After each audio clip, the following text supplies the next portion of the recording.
starting to think I might need to do another live about comments on my thoughts on Kendrick. I'll be doing a pod about my actual thoughts on Kendrick. But what I will say is that when I finally do my live reaction, won't be to Kendrick's performance. It'll be to everybody else and they punk assness. Or maybe I should address the Kendrick performance in my live. I don't know. Now, I have to be very careful with how I put out information. There's always somebody looking to poach it, somebody looking to twist it, flip it, turn it, fricassee it.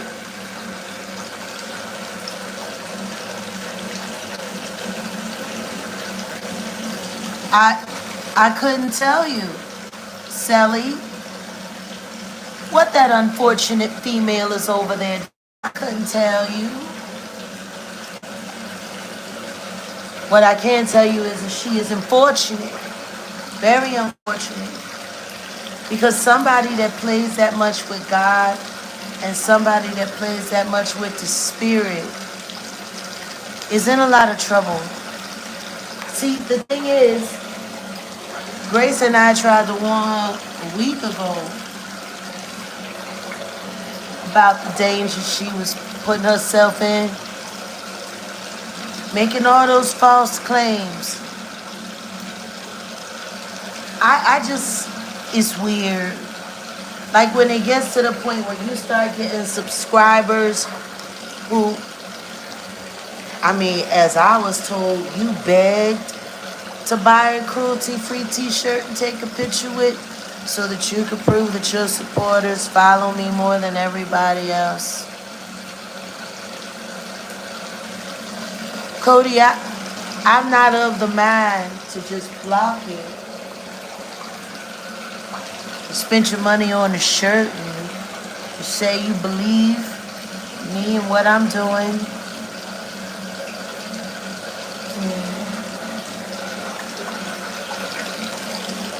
Yeah. Poor Cody. She sent you on a dummy mission, huh? 444. She sent you on a dummy mission? Did you have to spend your money?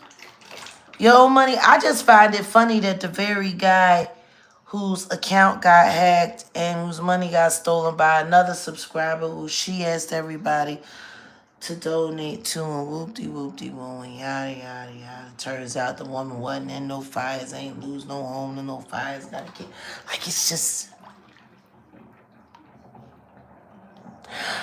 I think it's the slander and the defamation for me, and don't worry about it. Everything is being recorded. Sitting over there letting your chat say that I have multiple personality disorder, and then you going back and doubling down on that, that's interesting. Because that's slander and defamation. I don't have multiple personality disorder. What I do find interesting is all of the things that I guess you think we didn't have people monitoring when we spoke to you privately.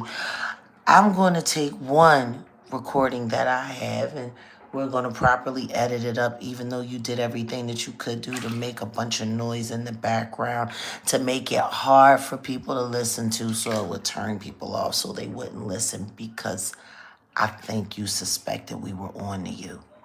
Like, I think this is the thing that a lot of people tend to forget about trolls.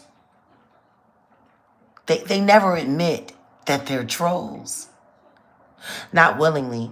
They get busted, they get popped. And unless they don't have a community or a sector to run to and someone to protect them, then that's usually when they get outed. Hey Jag, my subscription to your channel keeps getting returned. I don't understand why. We're not returning it. I guess YouTube is mad. I guess YouTube is having a temper tantrum. But see, that's the thing. A troll is never going to admit that they're a troll. At least not under their most likable screen name, because what they need to do is create a defense, to play the victim, to act like, oh, none of this is their fault, and they did everything that they could do, and then they'll exhaust that. The haters will show up. The drama seekers, the chaos, guzzlers, all of them will show up. You know, money models, you're starting to confuse me. You confuse me almost as much as that Christine person. Christine is very interesting because Christine, I have multiple screenshots of you sitting in Dee's chat a night ago slandering the hell out of Murph, and then you being in Maggie's chat for multiple hours, agreeing with Murph and the rest of the family and talking about how crazy they were. But I also saw you over in Danny Robertson's chat, Christine. Yeah, because you're one of the D's peeps. You know what I've come to learn about the D's peep channel? It's a nest. It's a whole coven. I've watched at least 15 of the subscribers in Dee's channel run around trolling, talking crap about her to get favor over here, talking crap about this one to get favor over there. Listen to me, money models, I don't know. I can only speak on what I've seen. Like, I think all of you people really don't think we watch you. We do. We watch you closely.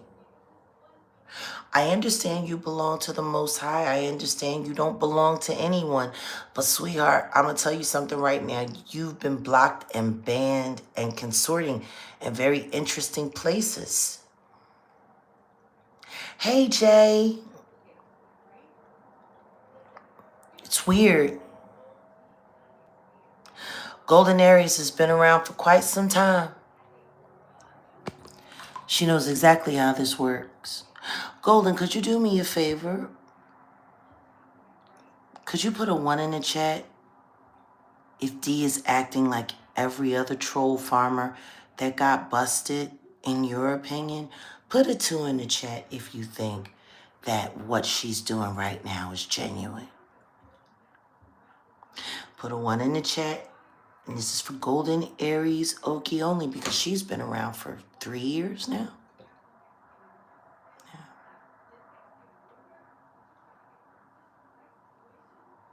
If I could get... Yeah. I mean, Golden has been around since, like,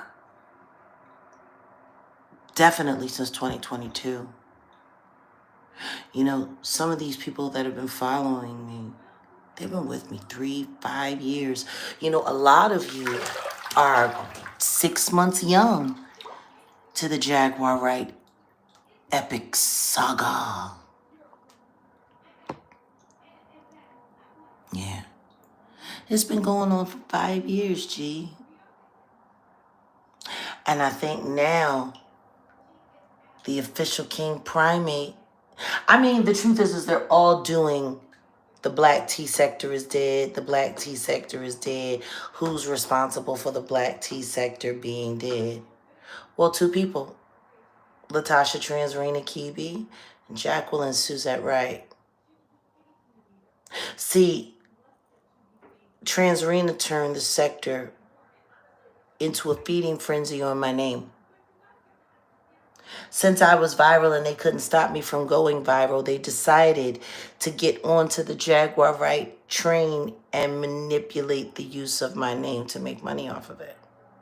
My name has kept these tired, unintelligent, uneducated Negroes moving for quite some time.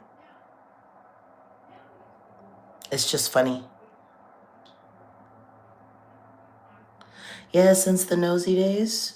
Nosy, that goes back to all the way to 2020. And everyone saw the way she turned on me, just the way everyone else is turning on me. The only reason Justy didn't get to strike first is because she didn't realize we were on to her. You know, to sit over there and say, hey, you came to my channel, and why didn't Grace pray the demons off of you? What do you mean? Why didn't she pray the demons off of me? And what makes you think she wasn't going through her own spiritual attack? You know, when I hear people attacking people that are close to me, people that I love, people that I trust, out of nowhere, I know it comes from somewhere. And D, I knew it was you that was running around trying to create all the melee around Grace. See, let's just be clear. What really made me disbelieve in you, unfortunate D,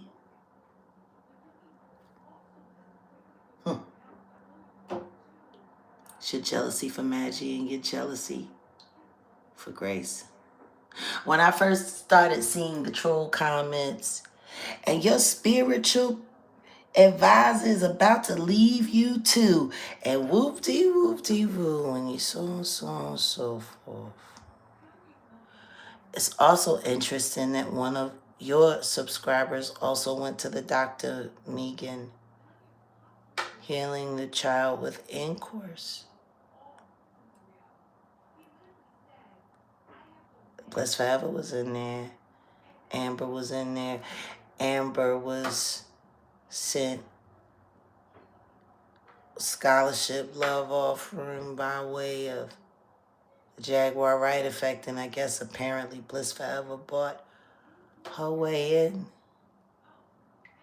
Two trolls coming out of two different houses competing on who was going to be able to disgrace Dr. Megan McLevin, my doctor.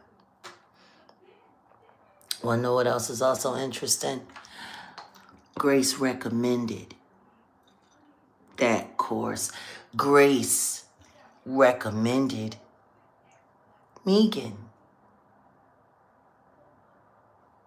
See how they work with their information gathering and such? They look for a way to attack everything relevant in your life by stacking a bunch of trolls around it so that they can create a narrative and hope that that's what people will believe. Jay Mizek, I have a question to ask. You sat in the chat with me and Dee the night I offered her a free place to stay. That wouldn't have cost her anything.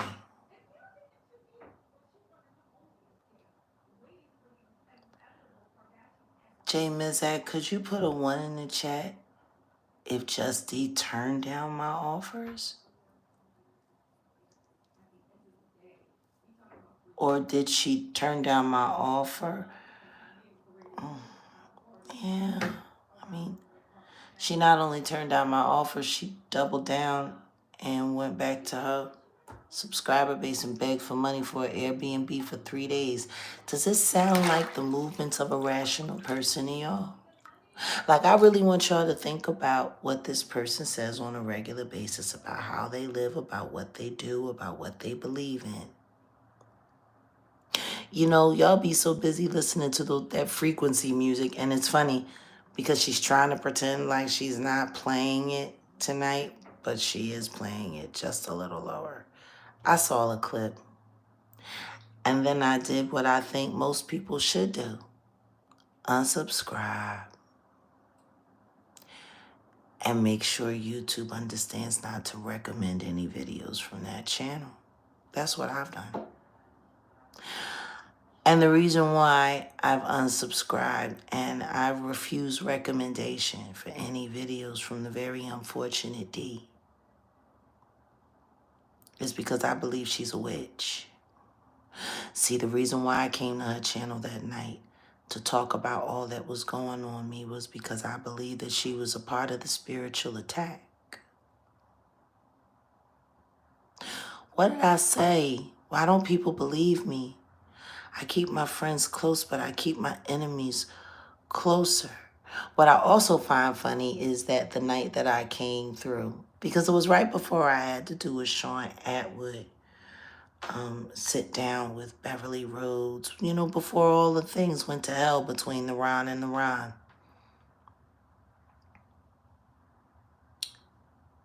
It's, I went over there to see what she was gonna say. When I told her the truth about the spiritual attack, I wouldn't, because the truth is, she was in my dream attacking me. Wanna know what's funny? I was warned to get away from D, and I said she seems to be a troubled woman. Do I think she's a troll? Yes, I think it's possible. But I do believe that she is yearning to be closer to God. And who are we to keep her from that opportunity? Because see, that's what God wants. It's not about me looking for a popularity contest or people to agree with me or people to... that's not my job. I don't think people really get it or understand. When you work for God, He wants all of His children, wayward or not. He wants all of them to have an opportunity to make it back to Him. You know how many times I've gotten into league with one of these trolls, praying that once they got to really know me,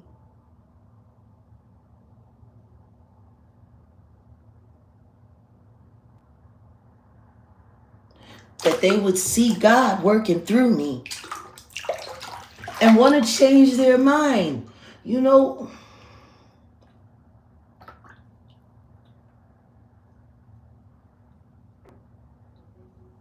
I'm trying to remember which apostle it was. But when he got on the donkey, he had one name. He got knocked off, and when he got back on, he had a new name. He was on the road to Damascus. He had heard of the teachings and the miracles of Yeshua, and he didn't believe any of it was true. Matter of fact, he thought Yeshua was a stone cold liar. Like a lot of people say about me.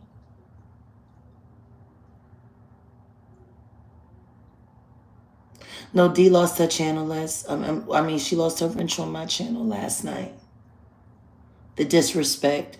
Overstepping Odell on his panel by blocking Jennifer O'Jenny, by dubbing her a troll, and Jennifer O'Jenny has said nothing wrong. And Jennifer O'Jenny, I don't know if you're here, but we saw what she did to you. She's been bullying you quietly between Set in the West and the Jaguar Wright effect. You know, we let our moderators have a certain amount of autonomy because we want to be able to develop trust. But when we see that a moderator has abused their privilege, we have no choice but to take it away for the community. I asked Jennifer in live before what happened. Remember, Jennifer? Oh, I know. Like, I don't think you people see what unfortunate D has been doing. She's literally turned into the Salem witch hunt crew all by herself.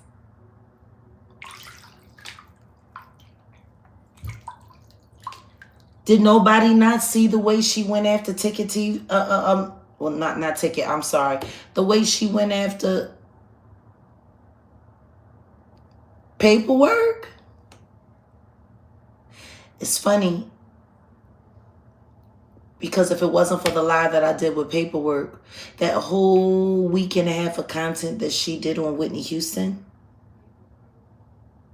probably wouldn't have happened, because she didn't start doing the Whitney Houston content until I sat with Paperclip that first time. And guess what? She kept sowing seeds of misdoubt. You know, every time she came into the family chat, the only thing she came in the chat to do was to sow seeds of division amongst everyone. I think this person is a troll. I think that person is a troll. And yet, with all of the troll hunting you did, you didn't realize that your own subscriber, Bliss Forever, who at one point was a moderator, you're supposed to have this great psychic ability. Put a 3 in the chat if any of you have ever heard Unfortunate D herald herself as a psychic phenomenon and, you know, a truth seeker and a justice warrior. Like, she brags about her abilities quite often. Matter of fact, she talks about her abilities like, man, like she got hired by God from the temp agency and he gave her a management position. Like, that's how she acts when it comes to her psychic abilities. 111, thank you for the likes. 289 in the room. We could do a little better on those likes. Like, I'm going to tell you something right now. If you got to brag on it, it ain't all what you think it is. That's like a guy who runs around telling everybody how big his schlong is. Man, I got a schlong like a walrus, man. Man, I got an elephant schlong. Man, I got wild horse eggplant. Like, I've seen guys. Matter of fact, there was this one guy one time. It was so crazy. Back in my free days when I was in between marriages and single and mingling. And this guy was so convinced he was going to rock my world. He's going to rock my world. Oh my God. He was going to do this. He's going to do that. Man, he had been preaching and begging and preaching and begging and preaching and begging for months. I got him home. I let him come home with me like 7 months after I met him.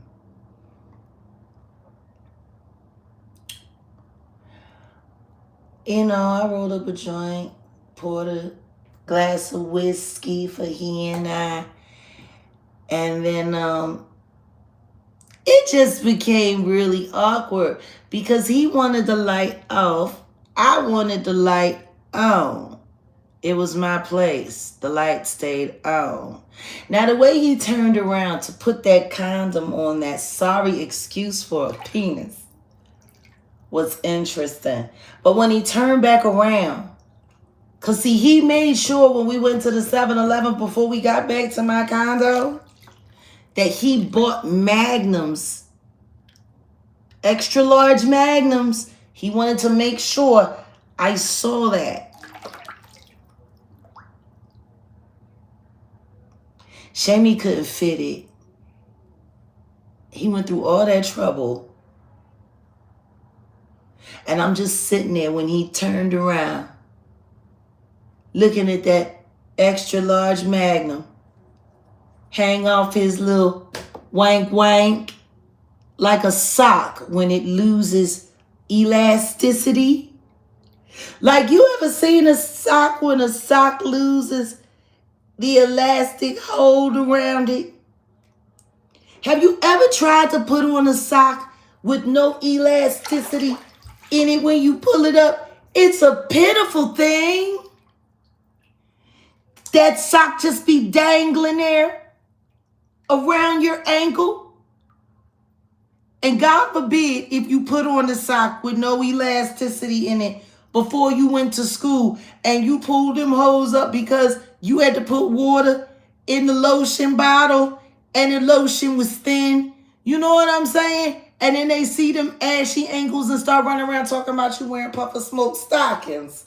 You know, that's what a droopy sock will do for you on a bad lotion day. I would know. I come from Philly. I done seen all kinds of niggas walking around with knee highs. They didn't have to buy. They just, all they had to do was run out of lotion.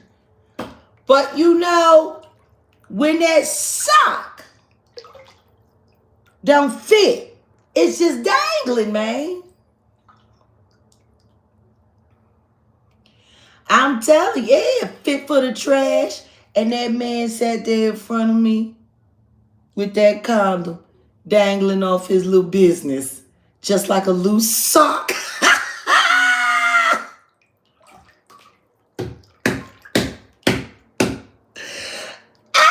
No, you can't sock it to anyone that way, boy. Yes, and congratulations to my hometown, Philadelphia. I told y'all the Eagles was winning. I told you it was going to blow their asses out. I mean, it's nice that they kept letting the clock running because at least it didn't end at 6. At least it didn't end at 10. At least they made it to, you know, decent double digits, but they still got their ass whooped, and that's just that. And that's not me taking a shot at my homie. I like my homie. And you know, my homie is also LGBTQ IA+. I don't know if y'all know, but he's a good old Texas boy, Patrick Mahomes, and he bisexual. Yeah, a lot of people don't know that. My homie is bisexuals. Sure is.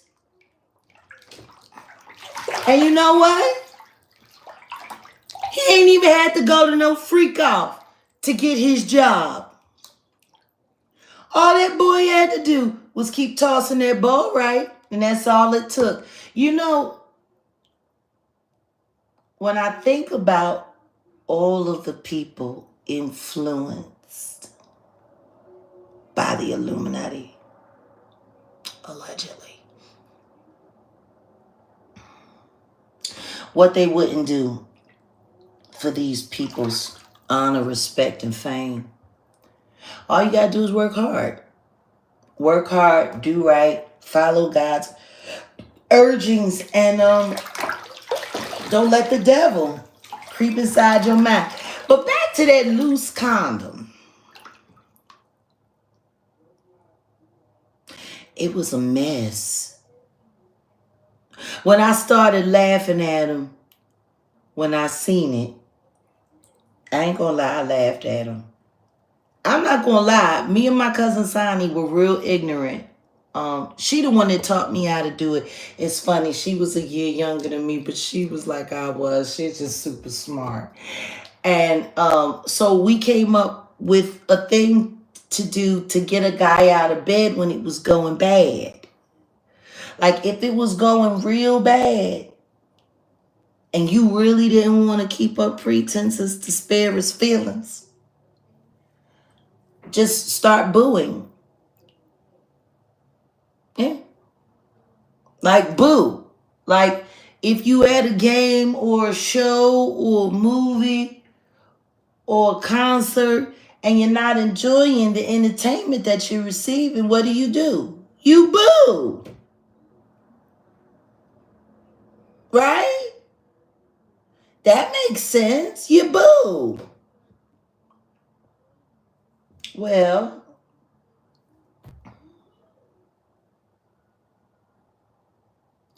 I'm not gonna lie, I done booed a couple of niggas out of bed. I'm not gonna lie. But him, I didn't even get a chance to boo because we never had any interaction. He didn't even make it under my sheets. When I seen that condom dangling, I said, the hell you gonna do with that? All you gonna do is get me sick. It gonna slide right off. All I know If you're lying about how big your dick is, you're probably lying about your health status too. Get the fuck out of my house. I just laughed. I couldn't help but do anything. That thing was so pathetic with that little loose condom dangling off it like that. Just dangling. Like, why didn't you just buy a regular Trojan? That might have bought you a little grace. You could have just said you wasn't hard all the way or something.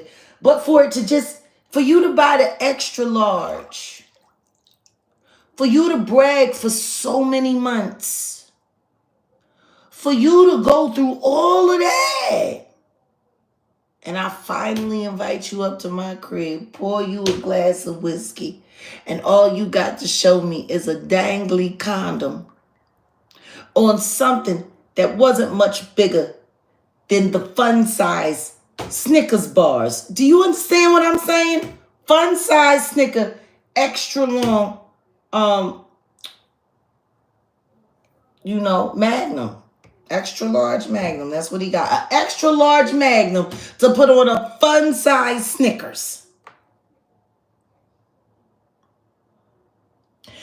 He had been sorry for that experience. Child is one of the best laughs I had that year. I feel sorry for him. He had to walk out of there with that thing. He walked in when he had to walk right back out with it. I wouldn't have wanted to have to leave with that thing. That embarrassing thing. It was a mess. I done seen hot sausage that would make that poor man just look like he was a child, stunted at growth. Or maybe they messed up with the circumcision. Cut too much off. I don't know. But I'm telling you, just because someone has a large eggplant attitude, don't mean that's what is given in real life. And that's what I mean. I bring all that back to say, when it comes to the laughing, when it comes to the lying, and when it comes to the capping, all of those things are subjective. But when it comes to bragging, it is undeniable. If you bragging about it, it's because it ain't hitting for what you saying it's hitting for. It ain't giving. If you got to brag about it, it ain't giving. When you got it, exactly, Jay. When you got it, you don't need to brag. Welcome, humble waters. Welcome to Jag Nation. But I'm being serious. When I sit there and hear somebody and you don't understand that my psychic abilities are top notch. I can read and see and remote view with the best of them.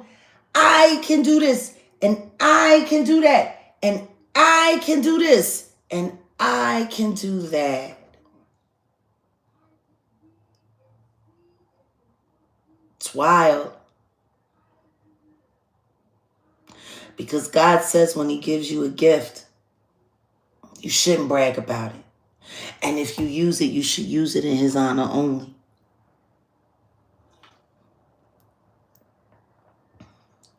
Exactly. You shouldn't have had to brag. The woman's supposed to brag on you.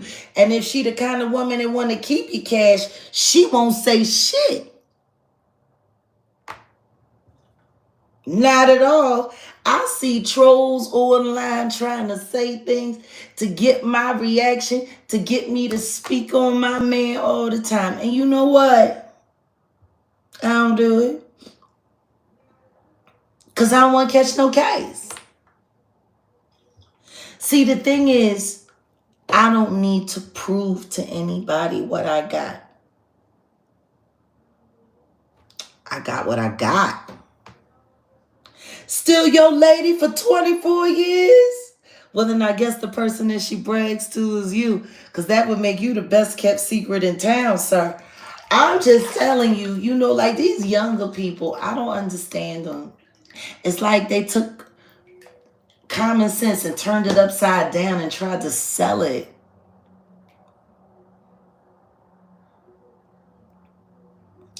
D mentioned that I'm going to meet up with Trump and talking bad about why you support him.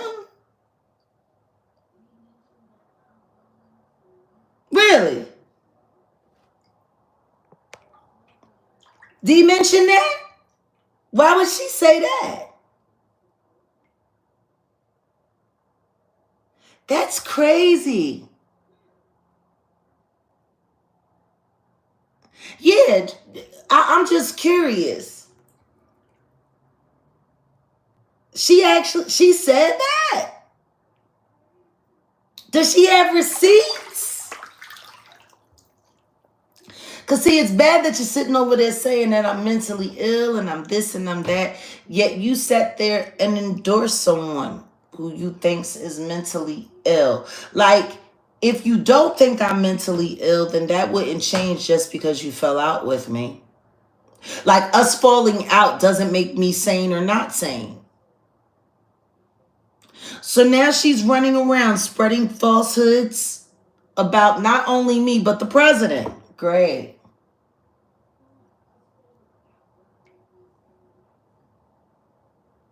Oh, I know she's not all there. Because there's absolutely no way in the world that's led by God is constantly in that much trouble all the time. See, if you really want to know who is for God and who's not for God, it's very simple. All you have to do is look at the way they live. She's been displaced and homeless for how long? Welcome to Jag Nation, Crystal Evans. I'm curious, how long has she been homeless? For how many years? Like, from what I heard, she lost her job at the beginning of the pandemic and hasn't been able to be gainfully employed ever since. Somebody that has the ability to spot AI glitches, someone who has the ability to edit, chop things up, put things together, somebody that has the ability to cook the way she claims she cooks. Like, I do cooking content, but I show more than result pictures. I actually sit there and make the food right there in front of your face. So this way people know that it's not a social media cat and I can do it. I mean, Dee does cooking content, but I've never seen it. Does she actually cook in the video? Or has she been buying things and just displaying them? Because I'm going to tell you something right now. With the pictures that I saw of her baking goods, there's no way she should be broke. Like, the holidays just passed. Christmas just passed. Do you know how much money she could have made off of baking? If she could get y'all to get her an Airbnb for a couple of days just to have a nice Airbnb and so she could sit on camera and floss and lightweight sit there and talk about what they should have did and what it could have been. Like, I always really despise people who were needy and asking and needing help. You know? Like, I've never understood, oh, well, see, these curtains I wouldn't have picked. And see, this is the only kind of stuff that I use. And see, only this and only that. And see, if they really wanted to do this, they would have done that. And, you know, the fake bougie bitch attitude. Because at the end of the day, whatever they put in that Airbnb, they had the money to put in that Airbnb. You had to raise money to go stay there for just a couple days.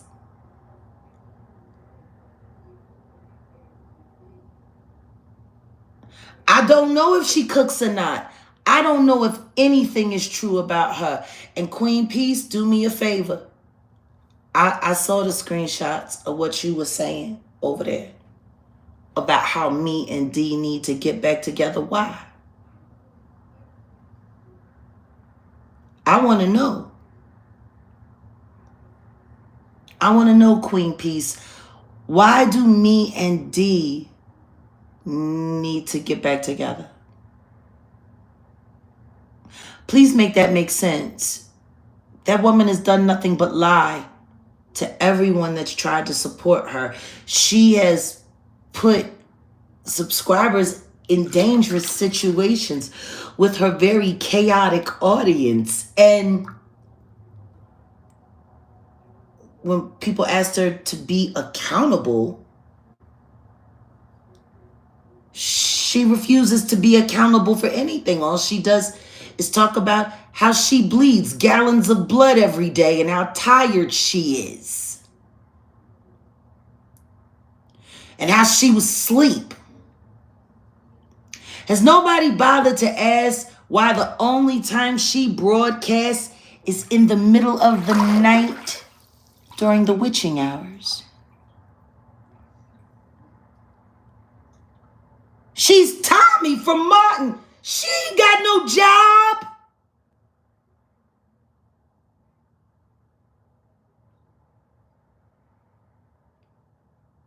She ain't got no job. She ain't got no kids either. So why does she only go live in the middle of the night? During the witching hours. I go live late at night. I go live early in the morning. I go live. No, she specifically only goes live in the middle of the night. Why? The bitch ain't got no fucking job. And she ain't got no kids either. What's her excuse? Because, see, there's a lot of witches that work on YouTube. Yes, Queen Peace, a very chaotic audience. Bliss Forever scammed people and was able to finger Amber as a troll, which, yeah, very chaotic. Very chaotic. I'm still trying to figure out where the spiritual healing comes in with all of the talks of food and sex and vaginas and penises and group sex. Like, I'm still trying to understand why somebody who escaped a sex cult and said that they were so viciously, terribly mistreated, always laughing and joking about the very things that they did in the sex cult, and sitting there, how the men mad that she eating the coochie better than them, and that she don't want no man, and she's celibate by choice. As much as you bleed every day, I would hope you were celibate.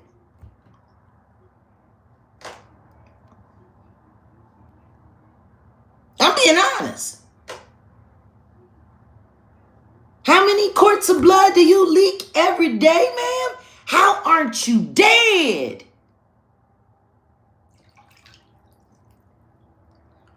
Let you tell it.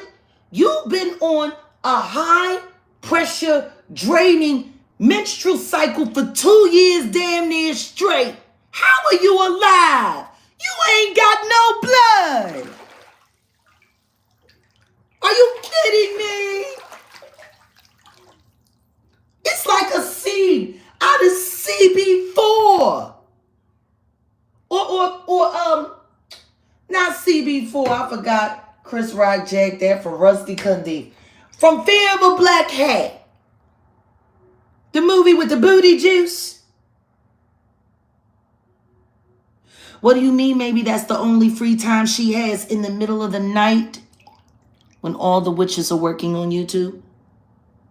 She ain't got no job. She ain't got no kids. What's her excuse? Let me read this all the way, Queen Peace. Maybe that's the only free time she has, Jag. This is not right, Jag. Let's not go against each other. Why don't you tell that to your friend? The hemophiliac. Go tell that to D, the hemophiliac. Because she's the one that went against everybody. And while she was busy running around calling everybody and labeling everybody and branding everybody trolls, every questionable thing that she did, we gave her grace. Oh, welcome, Fiona Rice. This is your first super chat. Thank you. Welcome to the family. We're talking about that girl D over there, who's now defaming me, saying that I'm mentally ill and that I'm supposed to be going to see President Trump. And I'm supporting Trump for all the wrong reasons. Yeah. Queen Peace, I'm still waiting for you to give me the explanation as why I need to be cool with a person that does nothing but lie on everyone that I like and now is lying on me. Like, seriously. I'm just saying. Like, what's really crazy, though, is what if it were true? What if I was going to be meeting with President Trump? So what?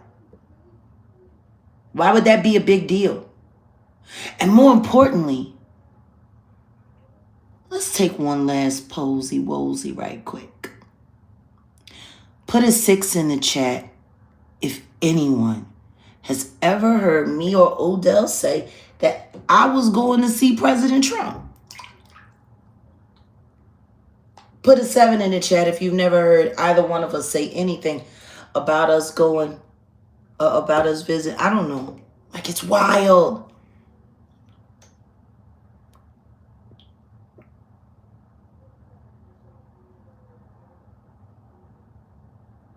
Okay, I see a lot of 7s, no 6s yet.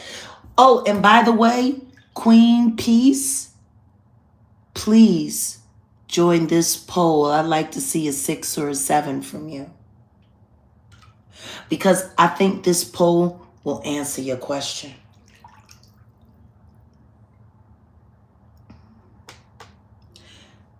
Queen Peace, please take the poll while you're here. Hey, Maggie, Grand Rising. I mean, I'd like for you to take the poll, Queen Peace. You've been so active in your comments and defending the situation with D, but it's a simple poll. Put a 6 in the chat if you've ever heard me and Odell say that I'm going to see President Trump. Put a 7 in the chat if you've never heard us say that. What is this? Tara Jansen. Vibe Code Tribe. So what if you are? I would love for you to talk to Trump and tell him about what is going on with the children through Hollywood. Please do see him. I mean, that would be a hell of an opportunity, wouldn't it? I mean, that would really be an incredible opportunity. Somebody like me getting a chance to have the president's ear. From her lies to God's ears. Like, don't make it a lie, make it a prayer, bitch. Anyway. Oh, Queen Peace, you not talking in the chat no more? Because, see, I asked you to explain why I needed to be around a lying betrayer.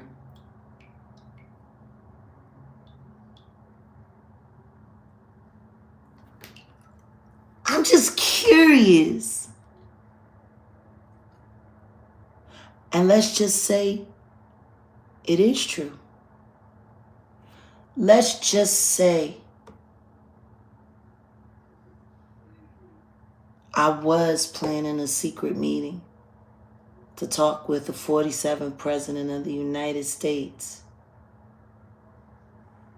And if I nor Odell haven't said anything, then if she was ever truly a real supporter or a friend, why would she?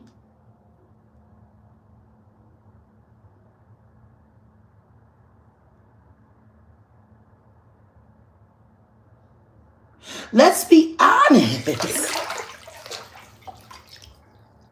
If the second you get busted for being a lying, whack-ass hoe, the first thing you do is go running around telling everybody's personal, private business, whether it be true or not, that would make you a sucker-ass bitch, wouldn't it? That would make you a hating-ass motherfucking fraud-ass bitch, wouldn't it? This is what Jag's doing. This is what Jag's doing. I'm going to tell everybody everything that Jag's doing. You want to know what? That's what trolls do. You ain't got nothing else to say, Queen Peace? Nothing. Exactly, Queen Peace. You've never heard us say it either, so why the fuck do I want to be friends with someone who lies with me and allegedly runs around telling all of my private business?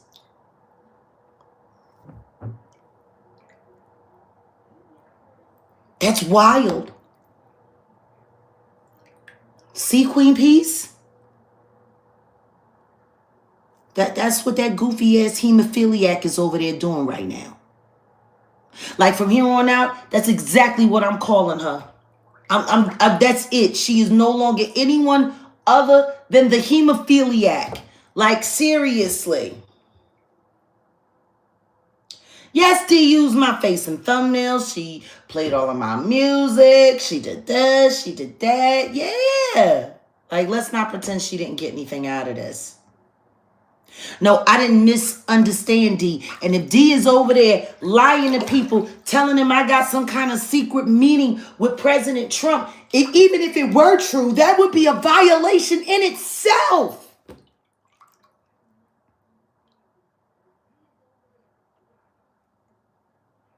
Yeah, I know she was talking crap about Maggie too. She talked crap about Maggie because she's been jealous of Maggie.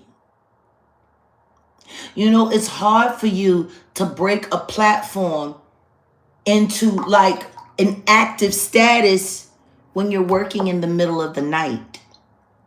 Like, if you want your platform to have the same kind of opportunities that Maggie has had, maybe you should stop doing all this after dark crap, talking about God and vagina and all of that stuff. And how good you eat coochie in the name of the Father. Like, I'm just saying.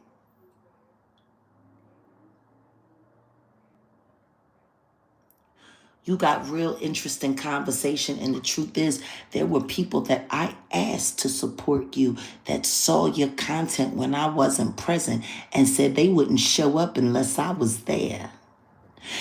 And as far as spiritual counseling and healing, that bitch did none for me. I spent most of my time coming to save her from going off the deep end and sitting there just down in herself.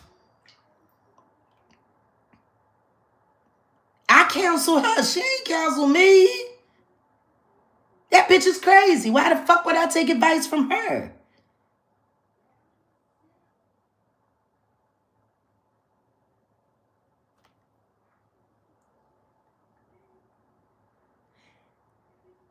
And what am I afraid of? Afraid of what? Afraid of a hemophiliac that can't stay awake? I thought she was supposed to be such a spiritual person. I thought she was supposed to be such a spiritual reader. I thought she was supposed to be such a divinely intuitive person. I thought my son came to her. I thought my son came to her to bring me news, good news that he only brought to her. Right? Then how the hell was she able to log into the link? And as soon as we say we're going live, she pretends to be asleep. She wasn't asleep. And if any of you believe that, then I feel sorry for you. Matter of fact, anybody who does believe that she was asleep at this point, please log out off of my channel. I really am trying to build the brightest, smartest subscriber member base group here on YouTube. And we can't do that with a lack of integrity. If we have people that are looking to believe in fairy tales, lies, and fantasies, then I am sorry. I don't want you here.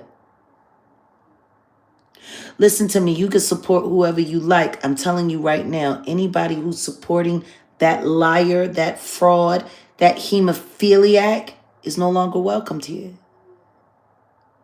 Sorry. I don't support liars. I don't support gaslighters. And I don't support cowards. She only cares about herself. She don't even give a damn about Ada. And that's who y'all are worried about me staying in league with? I gave the idiot a chance to come to the right side of things. And she kept being manipulative and divisive the entire time. How can y'all trust somebody like that?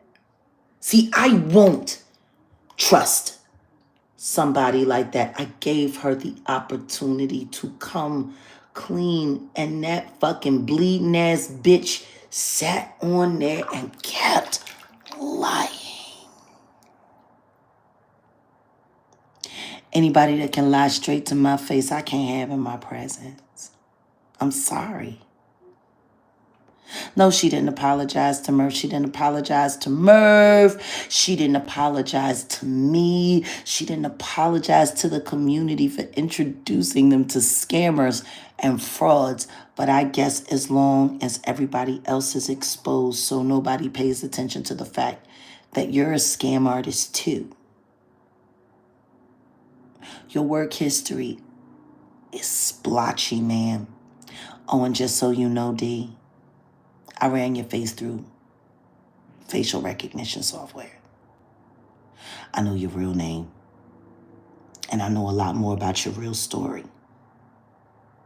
See, I stayed on with you because I was hoping that just like that disciple who got knocked off of his ass onto his ass when he was going to take out Yeshua because he didn't want to believe in him and his work. His heart was changed and he ended up going and standing by Yeshua.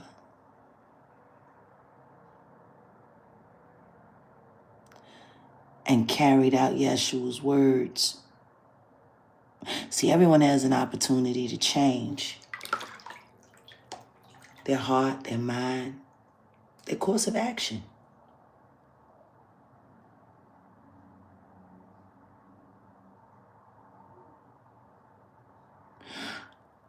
I'm just trying to figure it out.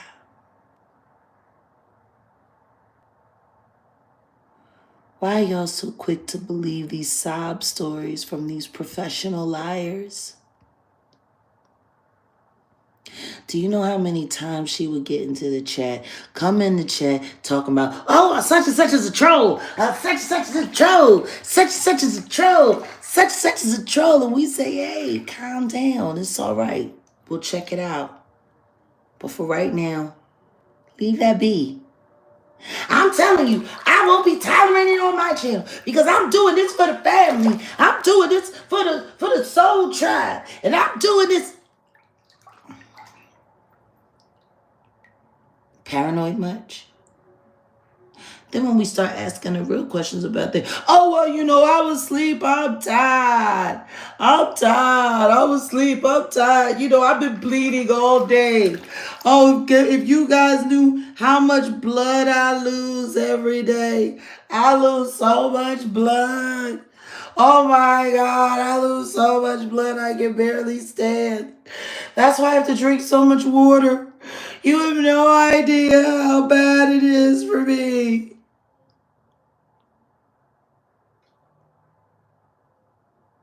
If every time you ask somebody a plausible question and they should be giving a straightforward answer, And all you have to do is listen to somebody tell you how they bleed quarts of blood all day long, every day. You want to know what's funny? Someone who bleeds as much as she says she do, I don't ever hear her. All the personal things she talks about. You know what she never talks about? Maxi pads. Because if you're hemorrhaging at the rate that she says she's hemorrhaging, you would not be able to use tampons. You wouldn't. I'm sorry, Queen Peace. I'm going to read this. I hope it makes more sense than some of the last messages. Not all people that smile at you are for you. Beware of those who you call friends. Not all people that support you are for you, Jag. Real ones are rare. Well, I know that, but you sitting here trying to get me to go be friends with a lying hemophiliac who's over there so-called airing out all my personal business, which, by the way, she don't really know. See, Dee thought that just because we welcomed her to the Mod Squad family chat, that she was coming into just a moderator chat. No. That's where we put the I'm not sures. We have multiple moderator groups moved and operated in different ways for different purposes. You know, after the last mods infiltrated, we knew we needed to do things differently. We knew we needed to switch things up. Every major member of the team has their own moderator group. If you're really lucky, you end up in Odell's. If you're kind of lucky, you end up in mine. Ayasha has her own group as well.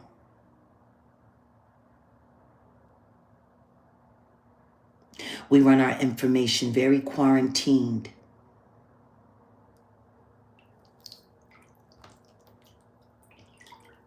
To make sure there's no contamination. So when we hear things that were only said in certain places, we'll know exactly who said them.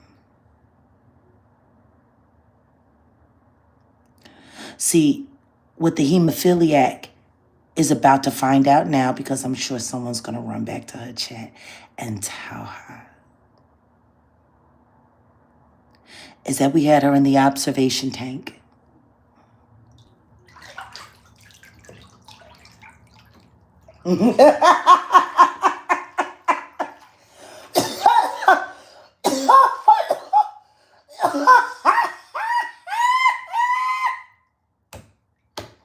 Oh, I do it just like they do in prison.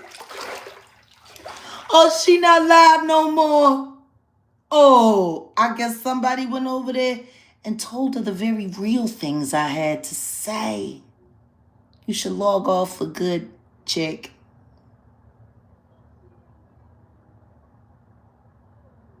That usually happens when I get to telling the truth. Interesting.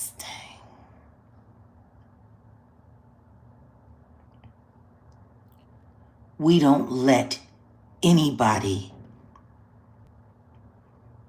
into the real chats until they have earned our respect. See, trolls don't have no respect.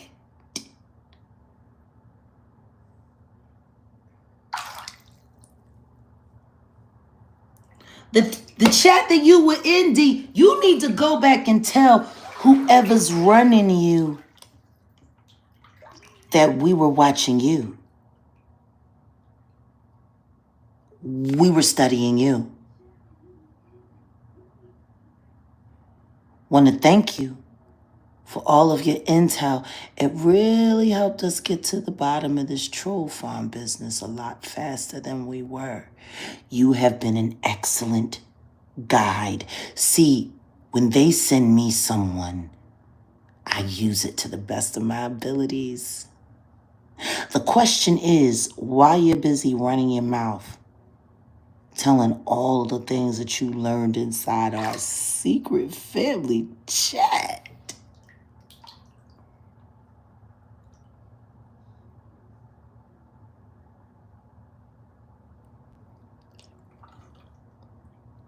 Well, while you were busy trying to spy on us, we were watching you.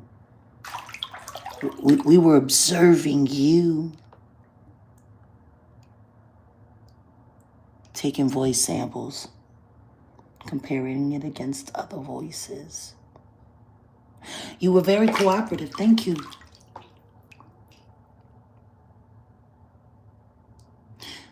See, hemophiliac, I know exactly who you are. That's why I offered you the safe house. Because I think I know who you're working for. And they are very unforgiving. Matter of fact, I bet you're getting a phone call right now talking about how stupid you are and how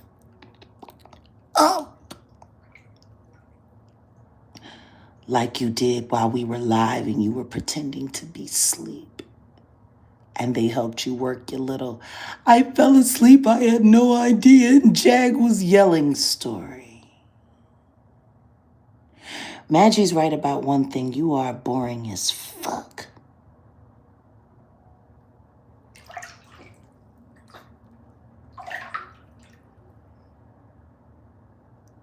Now, how many more things are you gonna say? And can you be sure that everything you was told in that chat was true? Or was it just for your benefit? See, I told you, you dumb bleeding thing. I told you. Don't ever lie to me. Don't ever betray me. Don't ever stab me in the back. And guess what? The second we let you into that chat, that's the very thing you did. And now you're proving it by sitting over there on that very lonely channel that didn't start getting some company until me and Merv came around. You know? Why don't y'all people believe I am what I say I am?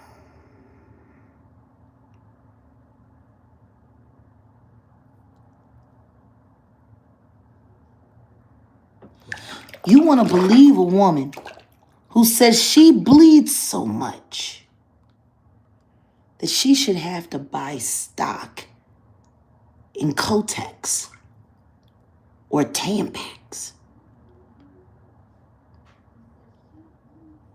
This woman literally sits there and tells us over and over and over again, day after day after day, oh my God, I've been bleeding all day. If you guys knew how much blood I lost. Oh my God, I'm bleeding. If you were bleeding that much, bitch, you'd be dead. For the amount of blood that you say you lose a day, hemophiliac, you would need transfusions twice a month.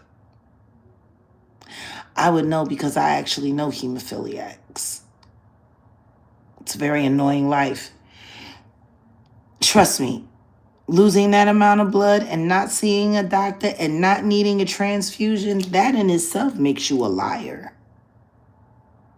Question is how much did you lie about? Iron supplements. She needs a transfusion.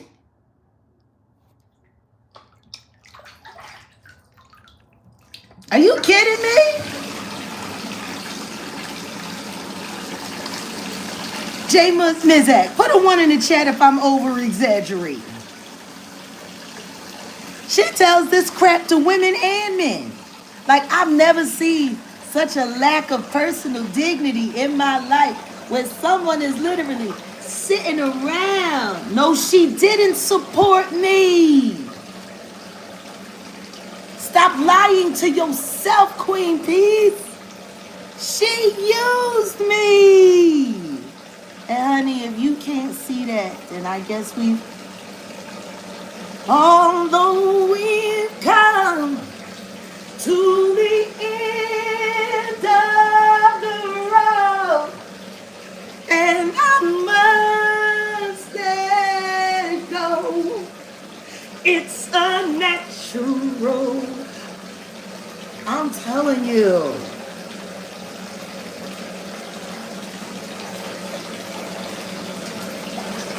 Ain't no way you bleed as much as that woman say she bleed, and you ain't no damn hemophiliac.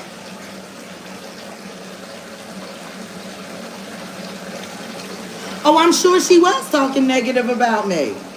And guess what? Now she can go back over there with the bleeding people. Like if I had to hear that bitch tell us one more time, oh my God, if you guys could see how much blood I lost today. I'm so tired. I'm going to take some personal time. I don't think I can do this. This is too demanding. I wasn't trying to do this. Oh my God, this is too much. And then turn around and be live another 6 hours in the middle of the night again. I don't get it.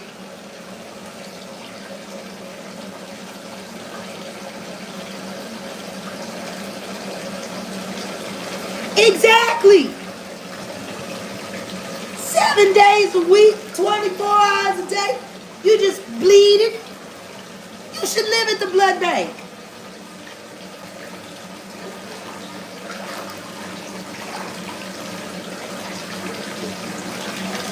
What did she do to me? She ain't do nothing to me but make herself look like shit.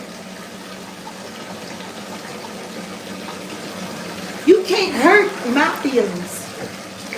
When you a lying piece of shit, you can't hurt my feelings. And if it was that terrible, maybe y'all should consider why the fuck you over there with that bleeding ass bitch. Shit, all the money she done asked for this, that, and the third and other. Has she ever run a fundraiser for some Kotex? She must have like all the things that she need, because the way she say she bleed, she need a lifetime package. Like, cause you can't use tampons when you have excessive bleeding like that. You can only use maxi pad and stuff like Depends, you know, disposable garments.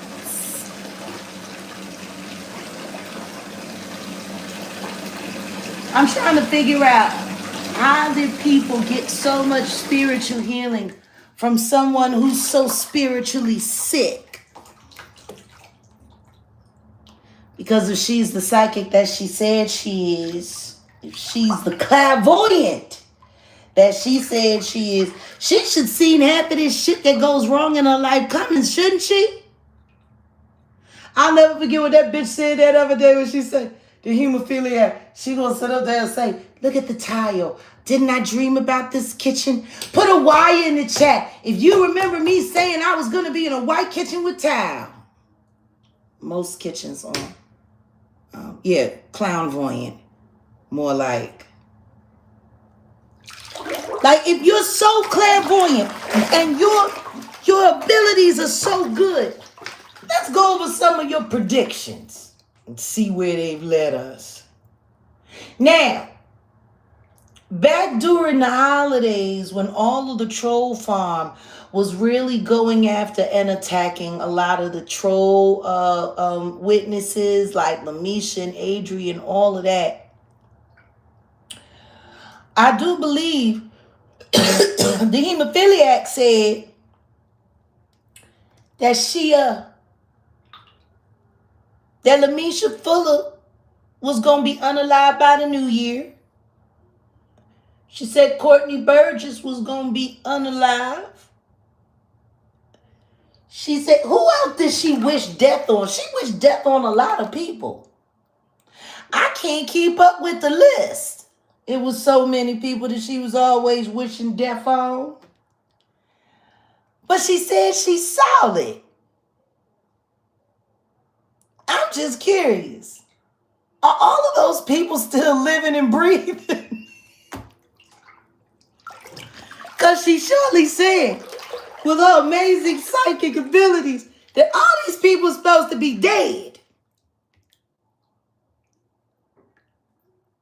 Now, I told Courtney he was a dead man and that his daddy was going to probably bury him before him.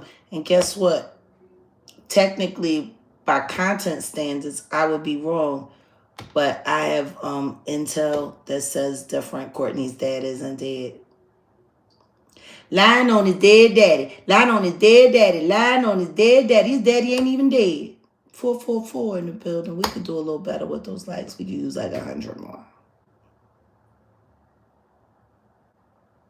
She predicted the hurricane too?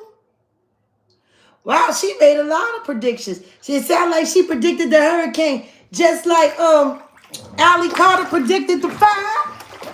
We didn't start the fire. Looking at us. I can't.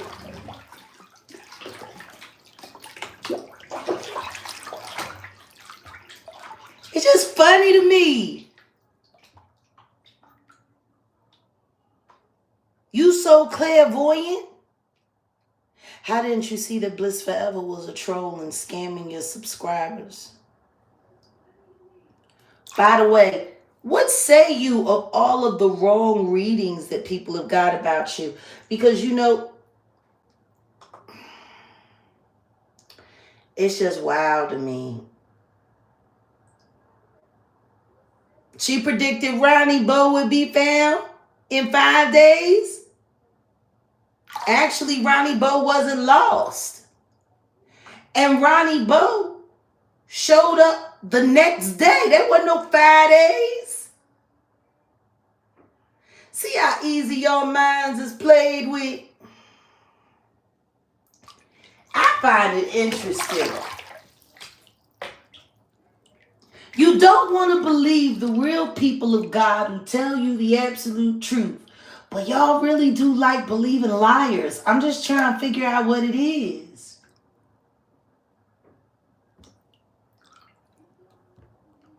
Honey? Yeah. Oh. I was going to get some coffee. You want some?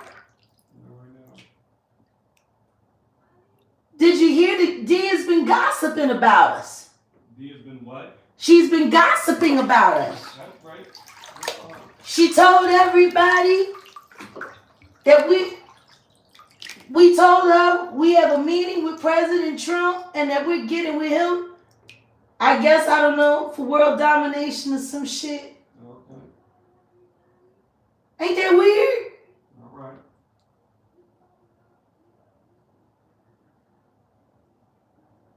What's she gonna tell them next? That I'm one of the aliens?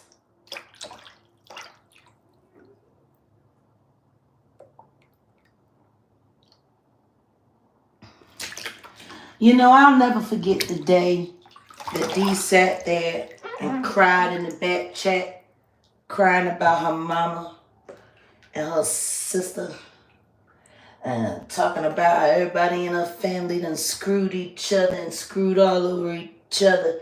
And now her sister said that her mom, like, it was weird when she said her mom didn't believe, and then they put the sister in the mental hospital. But when she said that her sister told her that her mother and her brother essayed her, and that her mom was holding her down and doing stuff to her,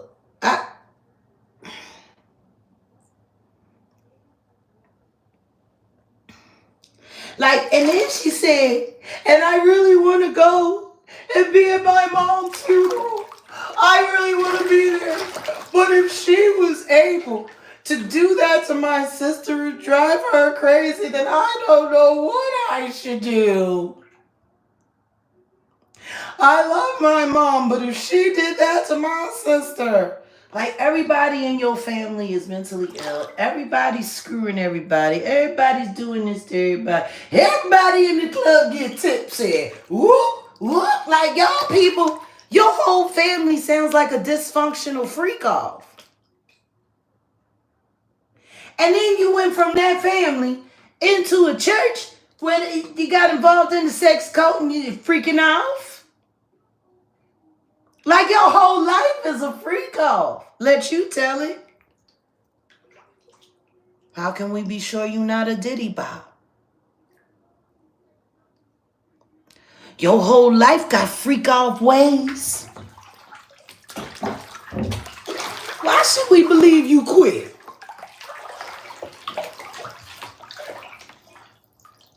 You know from what they say, look at Bow Wow. Giving up freaking off is hard to do.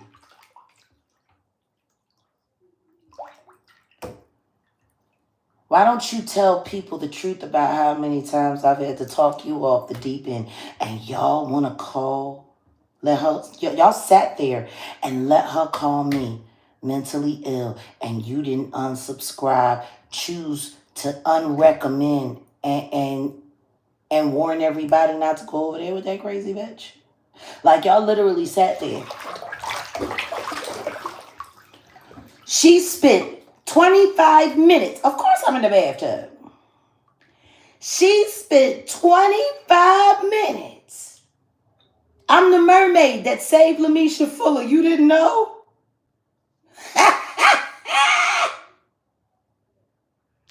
Seriously. I'm dead ass. Y'all really couldn't tell that bitch was lying to you? That's sad. I was just trying to give her a chance to come to the truth. Well, you know, yeah, that's why I'm always in the tub. You know, mermaids can't be out of water too long. We start acting crazy. But when you got to stop bragging about what an amazing psychic you are, it's because you're not a psychic at all. You're not a medium. You just wear mediums.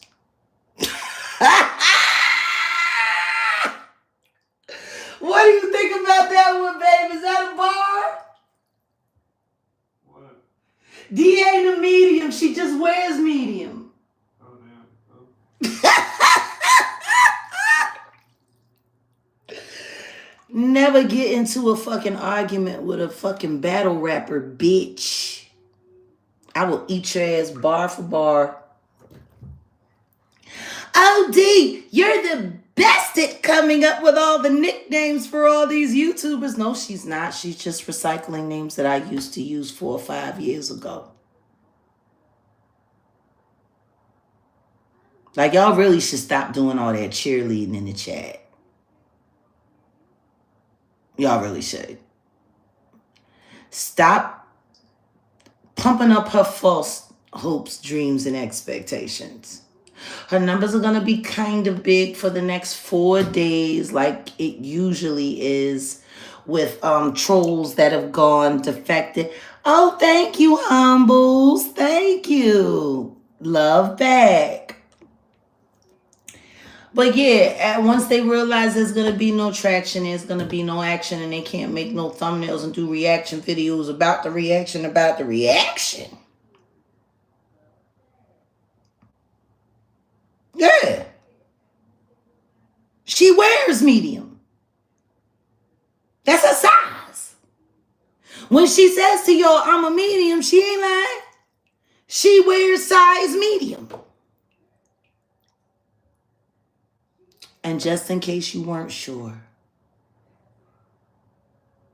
you ain't nobody over here's type. Like, she's really going to... Oh, you saw my code commercial? Oh, thank you. Yeah. Maybe somebody should tell Dee that she should audition for like a Depends or a Maxi Pad, a Kotex, something commercial. And maybe she can get like 5 years of free Kotex or something like that. Because with all that bleeding that she's doing, she needs a lifetime supply. I mean, shoot, if I was her, she might as well start a blood bank, all the blood she dropping. And the reason why I'm talking about her blood condition and the reason why I'm talking about her in this manner is because these are all of the excuses that she would use to not have to tell the truth.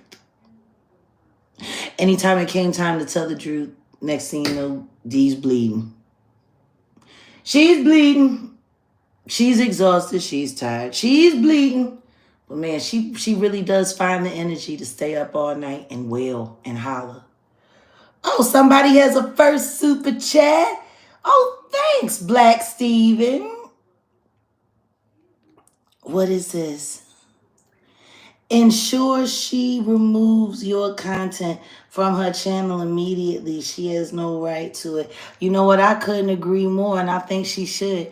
But you know what I've learned? Anytime I have a falling out with somebody who has a bunch of favorable content, which they'll then turn around to use for unfavorable content so that they can get paid off it twice to drag me or whatever the case may be. What I've come to learn about that is the ones who talk the biggest shit about me and yet still keep the content up to make money off of it were 9 times out of 10 always trolls. Yeah. Just working on their Jaguar Wright stimulus package plan. That's all. Your puppy was a mermaid last night in the tub, and that cute. You know, this is the first time I've done a live completely all the way cammed up the entire time. See? It's just so dark. Man, if y'all could see me now. Oh, this video definitely get reported. But I like it. See how I'm cammed up.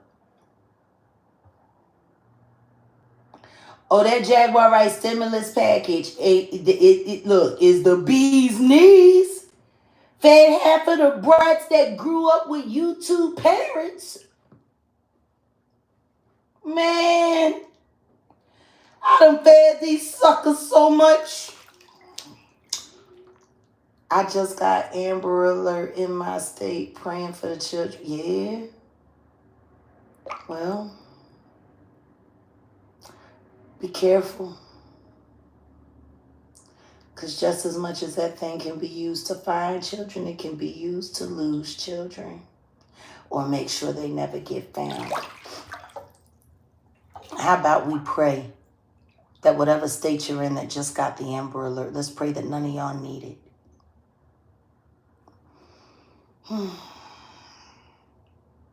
It's just sad. It's sad. Oh, in Washington, that'll come in handy for Spokane. A lot of kids go missing out there. The world has become a hunting ground for predators. You have some people that are perfectly okay with facilitating them, helping them get away, staging. Grand rising to you all. But honestly, man, it's Monday. Megan used to do Miracle Mondays. I do Manifestation Monday. Let's manifest something as a community, shall we, before I go? Let's manifest that all trolls be exposed and dealt with. I pray that the day comes where God will snatch every mask off of every last one of these liars.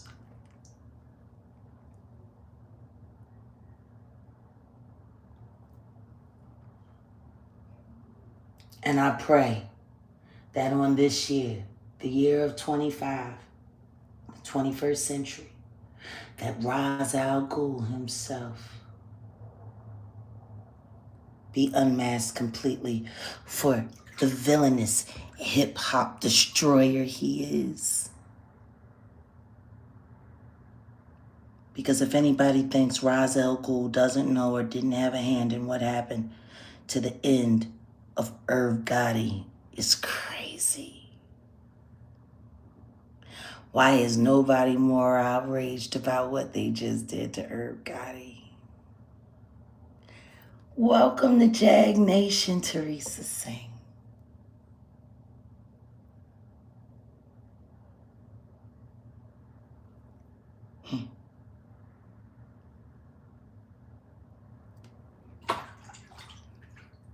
I can't see why Jag would hurt her platform like that. Why would Jag hurt her platform? Dory Davis is a good supporter. Why would Jag hurt her platform like that? Because Dory Davis was a troll spy like she was on my last 4 channels. That's why y'all gave her a budget to come in here and break bank and buy your troll spots on my channels.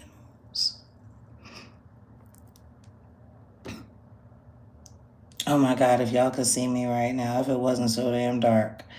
But I am about to go. It's Manifestation Monday. Got a lot of make a lot of things happen today. We have so much work to do, and the first episode of the Jaguar Wright show is coming, and can't nobody see that the trolls want to keep me busy here so that I can't focus on my real work? Like, y'all realize, if I do all of my industry exposure content on the Jaguar Wright show, if I bring my people to my show, then that means that the content creators that YouTube controls monetarily will be out of the loop. They want that Jag content, they're going to have to share my content. And y'all know how Odell is with copyright, infringement, and all that stuff. See, the one thing that would hurt them more than anything is me going absolutely viral on my channel.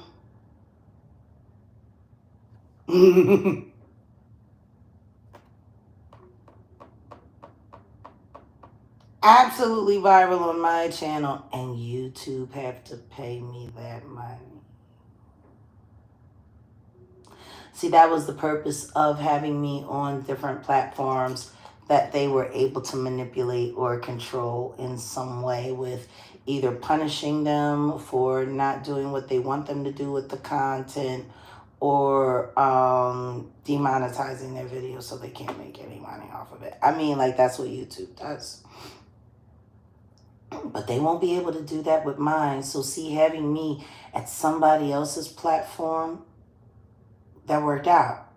They still get to control the flow, the tempo, and all of that. But if it comes from off my page, they can't do shit about that. And my algorithm is so strong, I just kick through firewall. It's all right.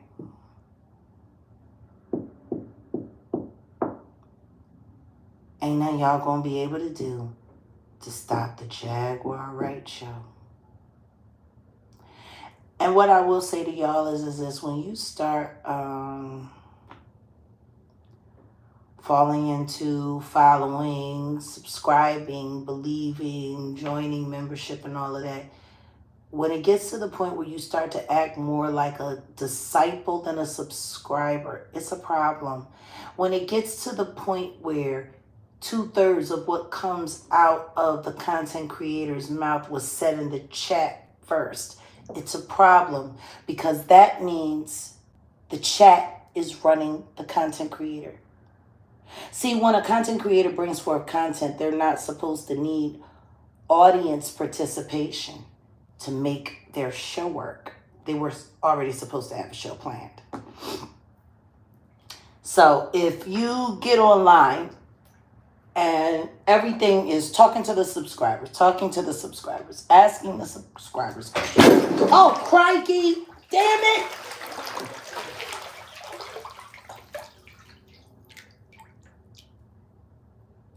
I guess it's time to get out of the tub. I just knocked over my tray. Now I gotta clean all this stuff up.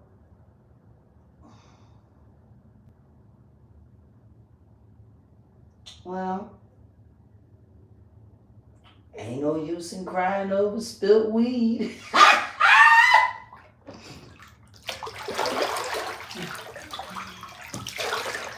I operate too well in the dark.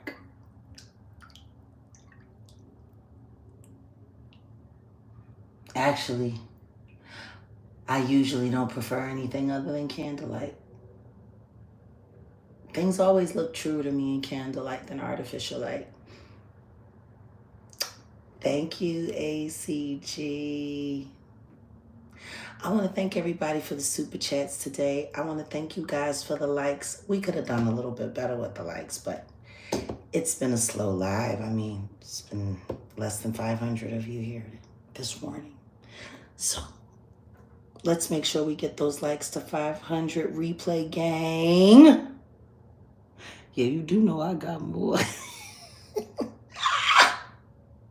Oh, have mercy. Oh, have mercy. What? A member of the Right Stuff for 1 month? Love you too. And oh Jesus, honey, that little coochie boy is here. How did he get in here again? I thought we blocked Coochie Kai.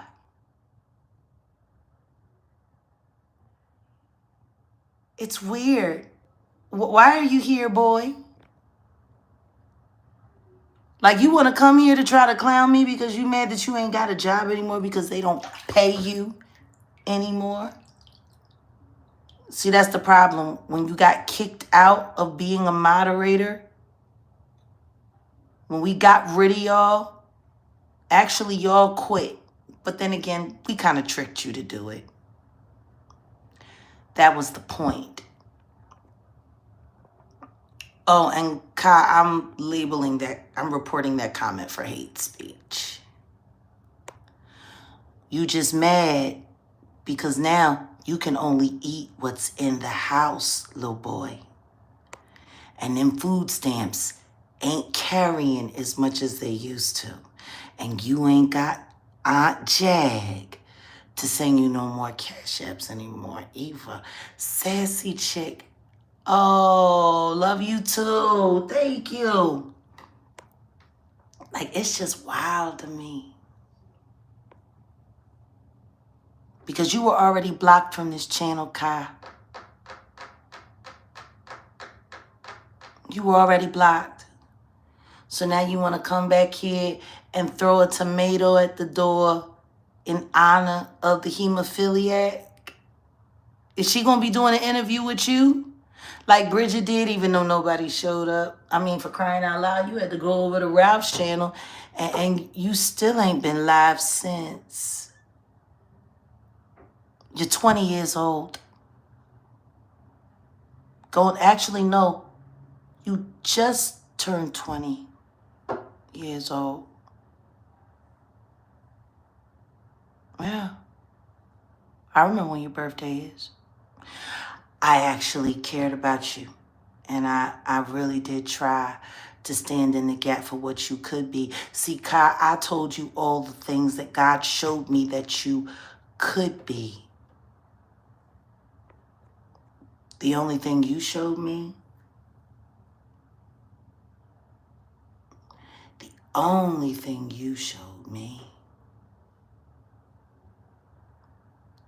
was that you just a baby kid. Thick in the hips and ready to AI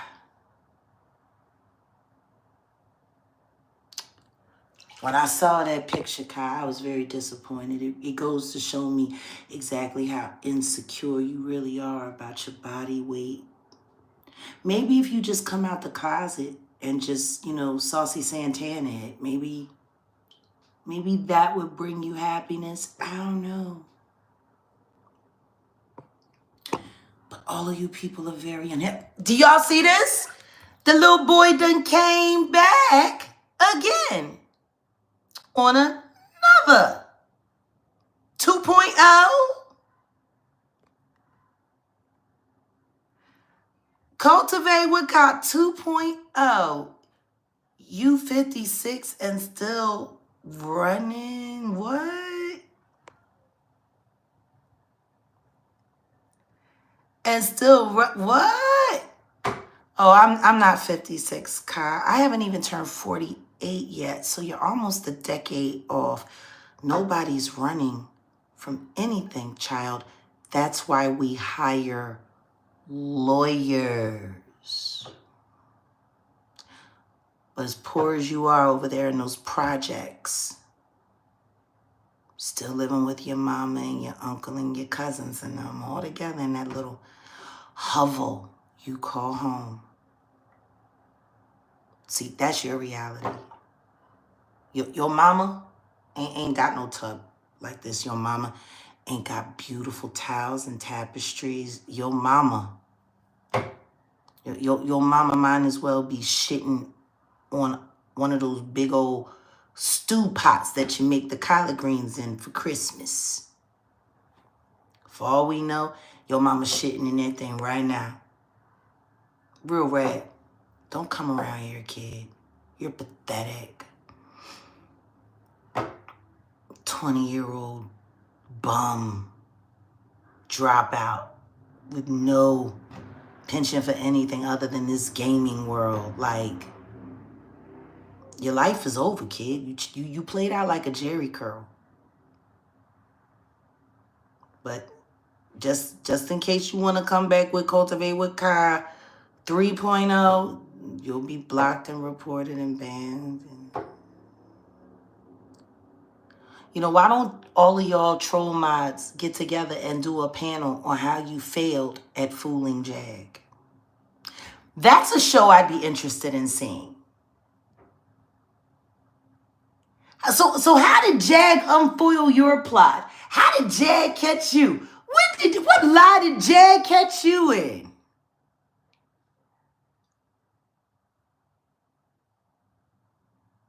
I'd love to see that show. So as you can see, the sun is finally coming up. And I need not to be cammed up, because if I drop this camera at all, whoop! Yeah, they should do a I failed at fooling Jag support group. I want to shout out to Jay Mizik, our ultimate guy. It's so funny. Mizak was there with me that night when I was counseling Dee, when I offered her that safe house. And I told her what the rules are. Once she goes in, she has to stay in. Anything that she needs, it can be delivered there, whatever the case may be. She would just have to give an order to a runner that gets things, stuff like that. She wouldn't be able to go live inside the house. And the truth is, unless there was a Faraday cage set up, she wouldn't have been able to go live anyway. A safe house is just that. It is to protect you from what could possibly be a dangerous situation and keep you safe. That's what safe houses are for. She was in all of this mess with this Airbnb person, people threatening her, all kinds of things. I offered it to her. And that's the thing. It's a safe house. Everything is paid for there. She wouldn't have had to pay for anything. Maybe food, if she wanted something specific, but there's always staples. Like it's set up to be a place of refuge for people who need it. And she turned it down. She turned down free, safe housing because she wanted to stay online with y'all. See, when someone is sitting there begging and crying about how terrible their situation is and how awful it is, and you offer them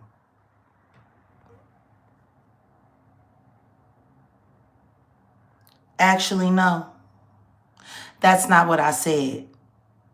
Simo Gigi, I'm glad you said that. See, this is the thing. I told her with the last minute's notice that she gave us about a housing situation, money was not something that we could or would do because we don't do money with people anymore. There's too many scammers, there's too many lies, and there's just too many ways for it to go wrong. What we do offer is help and services. And we will help raise money. We don't do money with people at all. And like I told her, she said she had until the 27th to have her rent paid. She didn't have her rent paid by the 27th, and then they sent the constable to the house. Like that's what happens. If you haven't paid the rent, someone is going to come and tell you you need to get out. What's sad is that she was in the house with the people whose house it was, and rather than just packing up and moving out because she couldn't afford to do so, she decided to stay and make a scene out of it and make them people in their house call the people on her to get her out. That sounds like somebody that's squatting.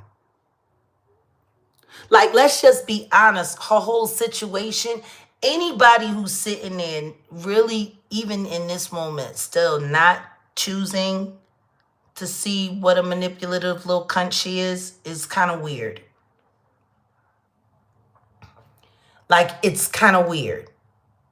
Like I told her, I have some friends of mine in the Houston area.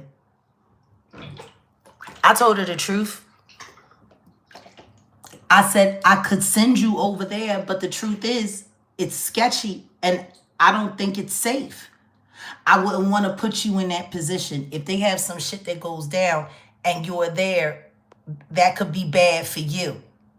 Now, these are bounty hunters that I've known for years. Are they good people? Yes, they are good people, but they do what they gotta do. But I find it funny that she said that those people were at the safe house. I said, no. I said, I have two options for you. That and the safe house that I use. I told her. Now, wait a minute. Jay Mizak, you here. Jay, you were there. Is D lying or am I lying? See, this is why I like having witnesses around. And this is why I record. Because Jay Mizak was there for the whole conversation. Well, I didn't want to ask you guys for anything because the Amber situation, and I didn't want anybody to accuse me of scamming them.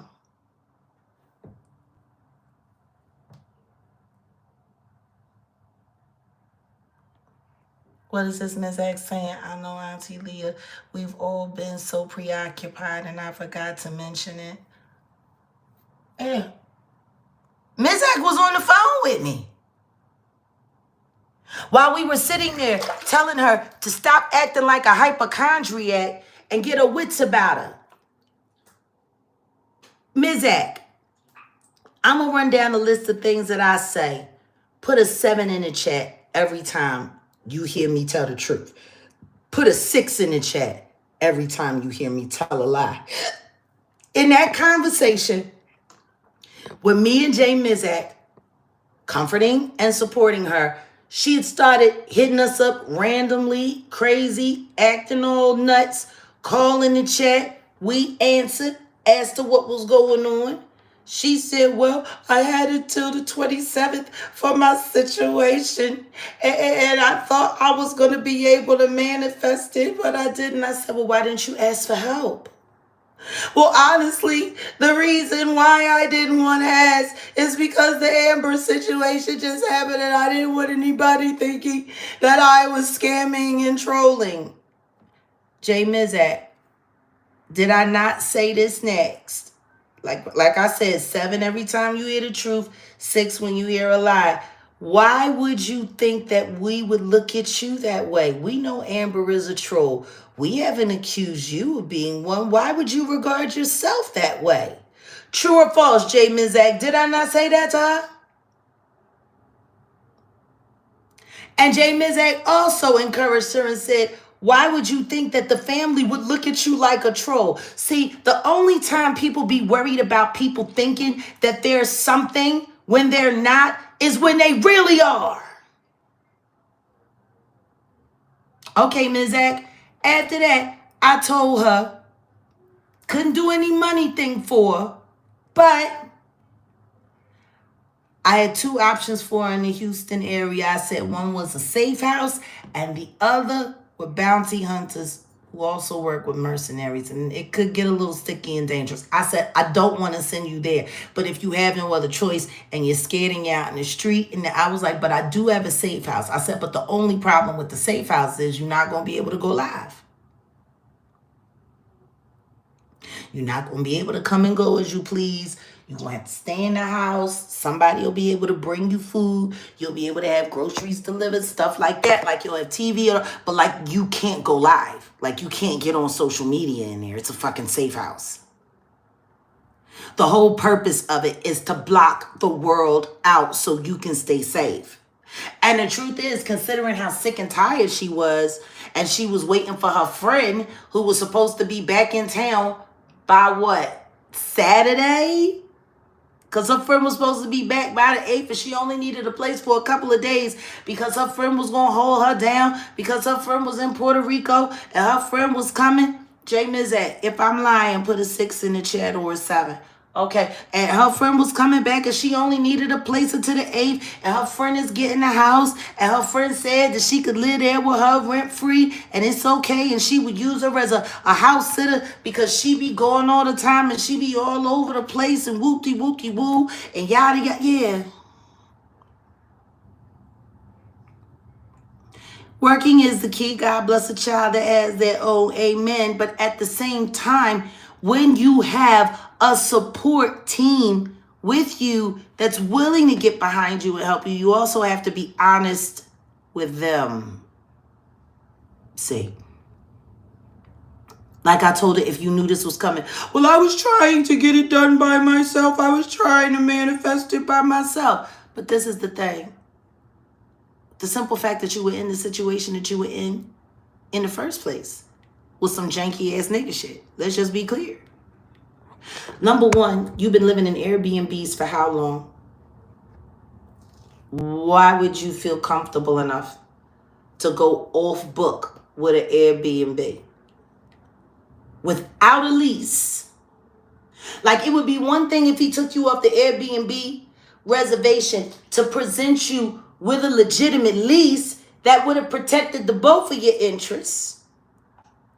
That's not what happened. Both of y'all was on some nigga shit. Now you want to sit up there and say that you didn't know these people was crazy and they was on the DURGSs. But I don't believe that. I don't believe that at all. Because those are exactly the kind of people that make those kind of off-book deals.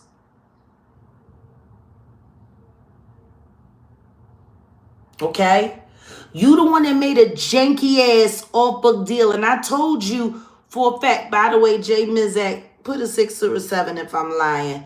I told you for a fact how dangerous it is because if anything had happened to you and they came back to him to question him about your whereabouts, all you had to do was go to the day y'all registered you as checked out and nobody would be able to have a lead on anything about you. You could be up there underneath the floorboards and cops come and go. Wouldn't even... I said all that, didn't I, Jay? Sure did. See, the safe house meant she couldn't go online. That's all. She would have had to stay offline until her friend got into the place and she could leave and move into her place. And then we would have had somebody take her and drop her off to wherever her new.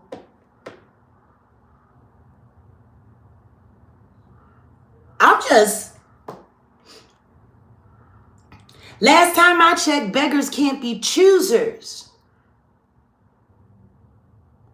And if you're living in a safe house where everything is taken care of and everything is okay and you don't need any money, it could have given you some time to just take care of your health, giving you some time to slow down your mind, giving you some time to market yourself for editing work. Like I said that to you. There's no way that a woman that has as many talents as you have should be in the financial straits that you're in, especially without children.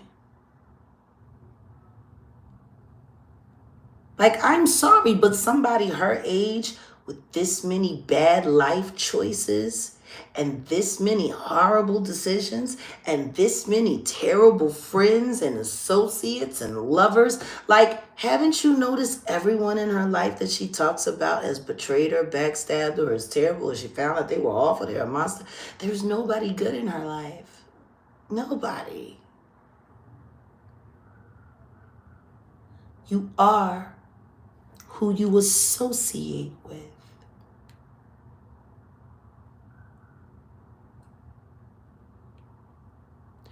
You are who you associate with.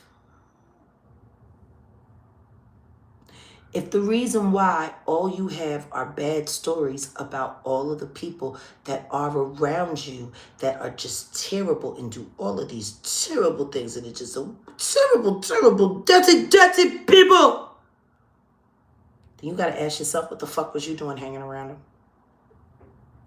Birds of a feather flock together. You don't have not one good story about anybody in your life, which means everybody in your life is a scumbag, which means you're a scumbag. It's just that simple. You done a bunch of janky stuff. You ain't been handling your business. You don't take care of your business or your bills on time. Everything is always behind. I mean, honestly, if people really go back and listen to all of the stuff that you said, they would hear how irresponsible of a person you are. And let's be very clear. If God is running your ship, God doesn't do mess. All you are is mess. You sure you on God's side? Because God really don't do mess. He really don't. Not at all. That's how deep my tub is. I get to sit all the way down on it on my bum, and I'm still hanging over the edge.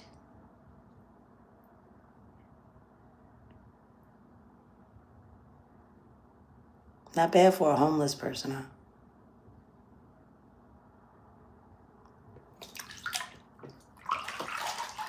Why does nobody ever hold her accountable for her constant lack of responsibility and maturity?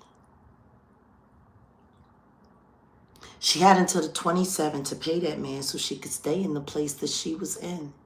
And instead, she refused to pay him anything, waited for the constable to come, which was his legal, lawful right to do so, and then sat online complaining about her space and her time and what she needs. You know, it's funny. I never understood how homeless people can sometimes sit there and manage to have the audacity to act snooty.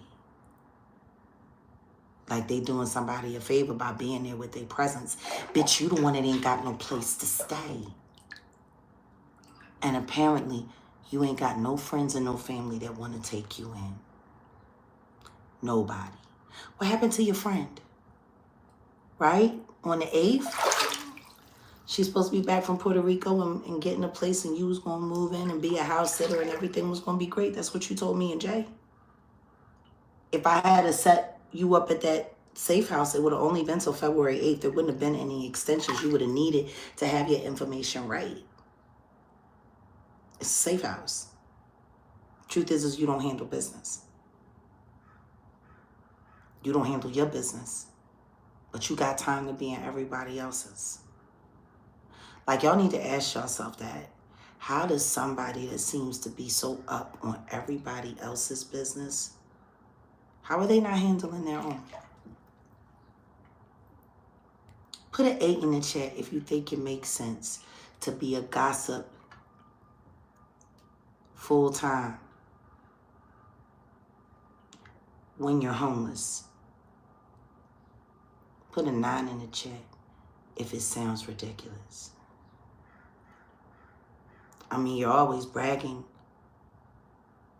about, I think 9 is what you want life with. I think you just didn't really understand what I said.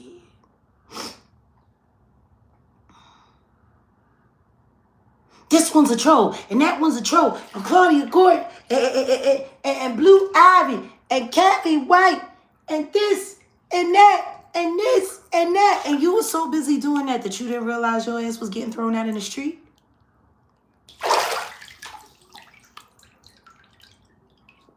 You was online on the 27th.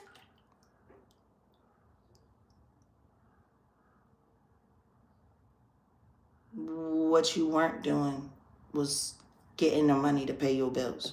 Or were you waiting for everyone online to do so? I just think it was funny because when you got to the next Airbnb, you had to go out and buy pillows. You had to have pillows delivered, and everyone needed to see the pillows that you bought at the front door. And then you're sitting there with Cody. Oh, you really didn't show anything. She showed enough for skilled hunters to know exactly where she was at, Cody. I appreciate you wearing the t-shirt. I appreciate the t-shirt being your avatar. I appreciate your support, but bro, you went the wrong way. And honestly, after seeing you on panel with D, I believe you're a drug addict. I do. I believe you're an addict, and I think, Cody, you should go get help. The way you kept sniffling and all of that. No, Jag, you're wrong. And all of that weirdo trailer park stuff. No. Sorry. It's giving addict. And if you really are a supporter, and if you really do believe in me, believe in what I'm telling you now. Stop playing these shenanigans with the hemophiliac and go get yourself some out. Get off YouTube. You didn't look well. I actually care about you people, even you trolls. I do the best I can.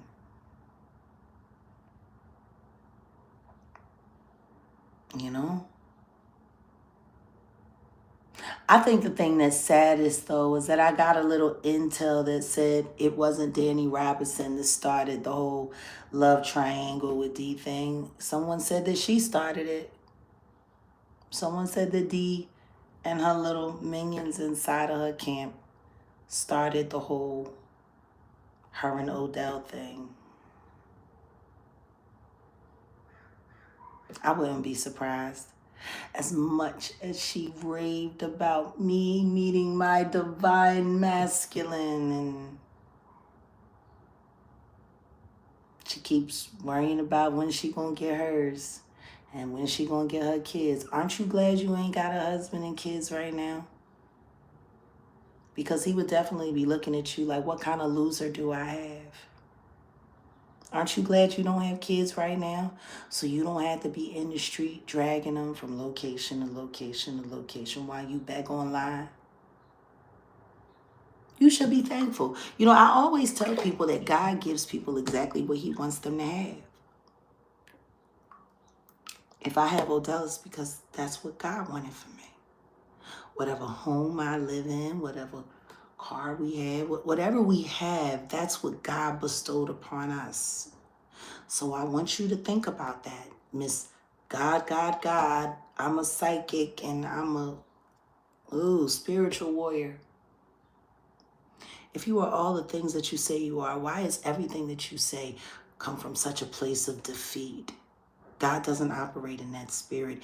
If you are such a prayer warrior, if your psychic abilities are so strong, why can you never see the bad things that are about to happen to you as they're happening to you? And people have to remind you that they're happening to you because you forget that they're happening to you because you're bleeding and you're tired.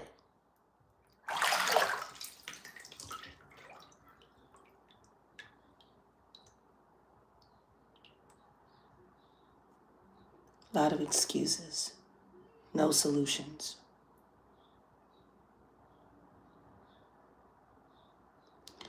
Maybe the reason why you don't have all the things that you say you want is because God don't think you fit to have them. Like I told you, it's the stripping process.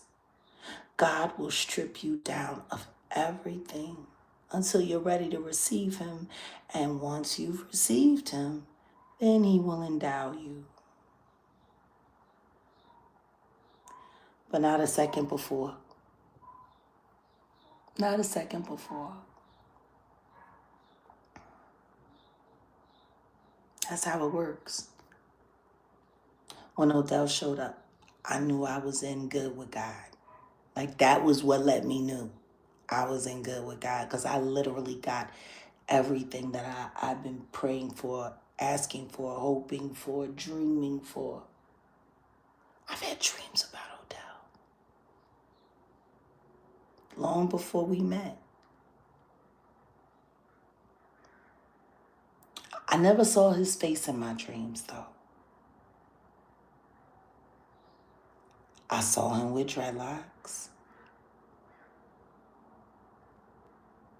I always saw him from the back or from the side. I could never see his face.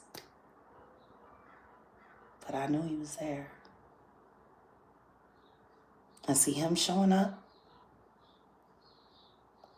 that's what let me know I was in right standing with God. I mean, for crying out loud, she talked about that divine masculine thing for weeks. Bro and sis. I knew a couple bitches who was like that. They was jealous as fuck and was going out of their way to try to find a way.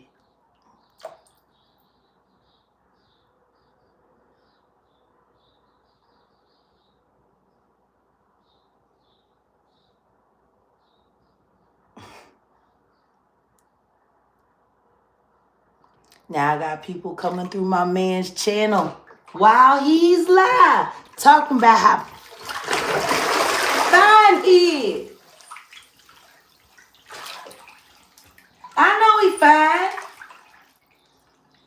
Thank you. I know exactly how fine my man is. Trust me, I see him every day. Mm, mm, mm. Oh my God. Oh my God. Just the arthritis. Yes, me and my little toesies. My toesies. Mm. Mm. Man, it's just wild. Thank you, Jay Mizak, for dropping my beloved's. You know, it's funny. Don't nobody want you until somebody else wants you. Odell was the worst thing ever. Odell was this. Odell was that. Odell was this. He's a spy. He works for the Illuminati. He's my handler. He's this. He's that. He's this. He's that. Only thing that man has been is good to me. We have our ups, we have our downs, we have our good days, we have our bad days, just like everybody else. But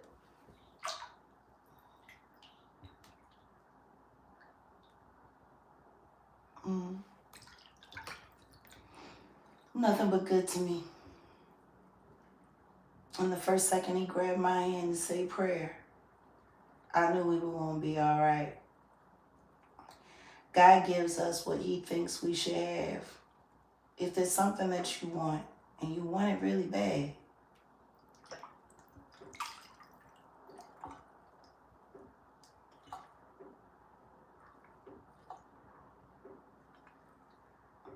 you were warned. You were warned, hemophiliac.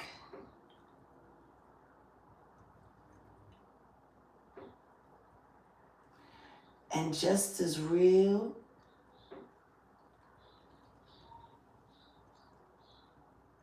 as I am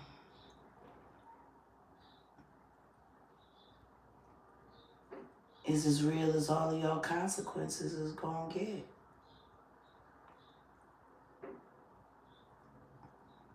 People wanted to ride my name to glory and ride me to hell at the same time.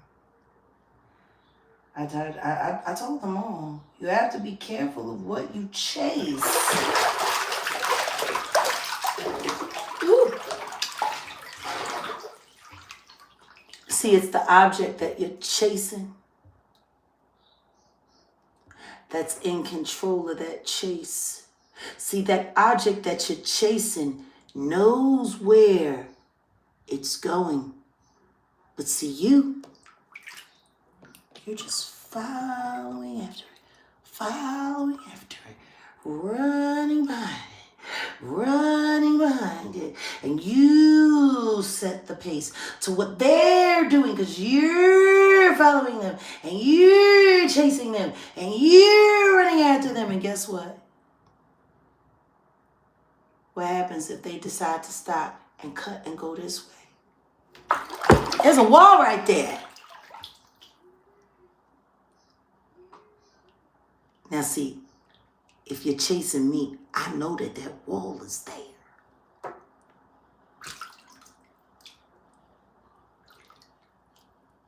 But you don't, because you're focused on my back, chasing me. And before you know it, if I decide to cut right while you're going straight, I'm going to make you crash right into that wall.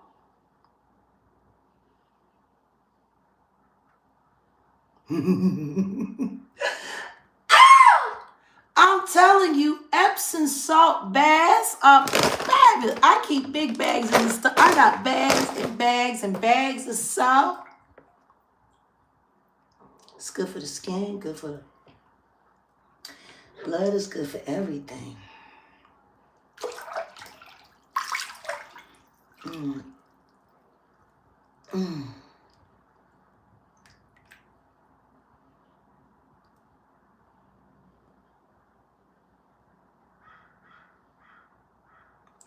Oh,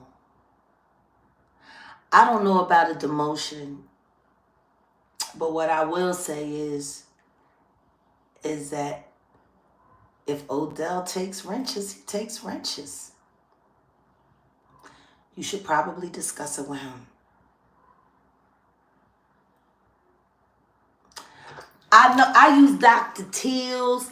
I use other kinds of salts, and I like magnesium, and I love beautiful bath salts. But I'm not going to show them, because if I show them, then people are going to want to research them and figure out what store I got it from, and then call the store and say, do you know Jaguar Wright? Do you know Jaguar?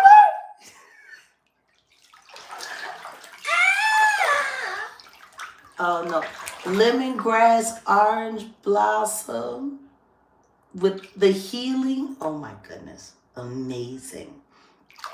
Dr. Teal's products are great. So is Dr. Bonner's. Look, I probably spend like $250 on hygiene. Real rad. Like, all right, hold on a second. Okay, like these salts, I buy these every week. Lovely. You see the herbs and minerals inside of them? It's so great. And that's not Dr. Teal's. That I have to get from a specialist. But, yeah, man. You know, I don't understand people. You know what I mean? Like, if they saw me, because I'm fixing to, y'all know what this is? It's about to go down. Prayer and meditation. And salt these trolls up off me.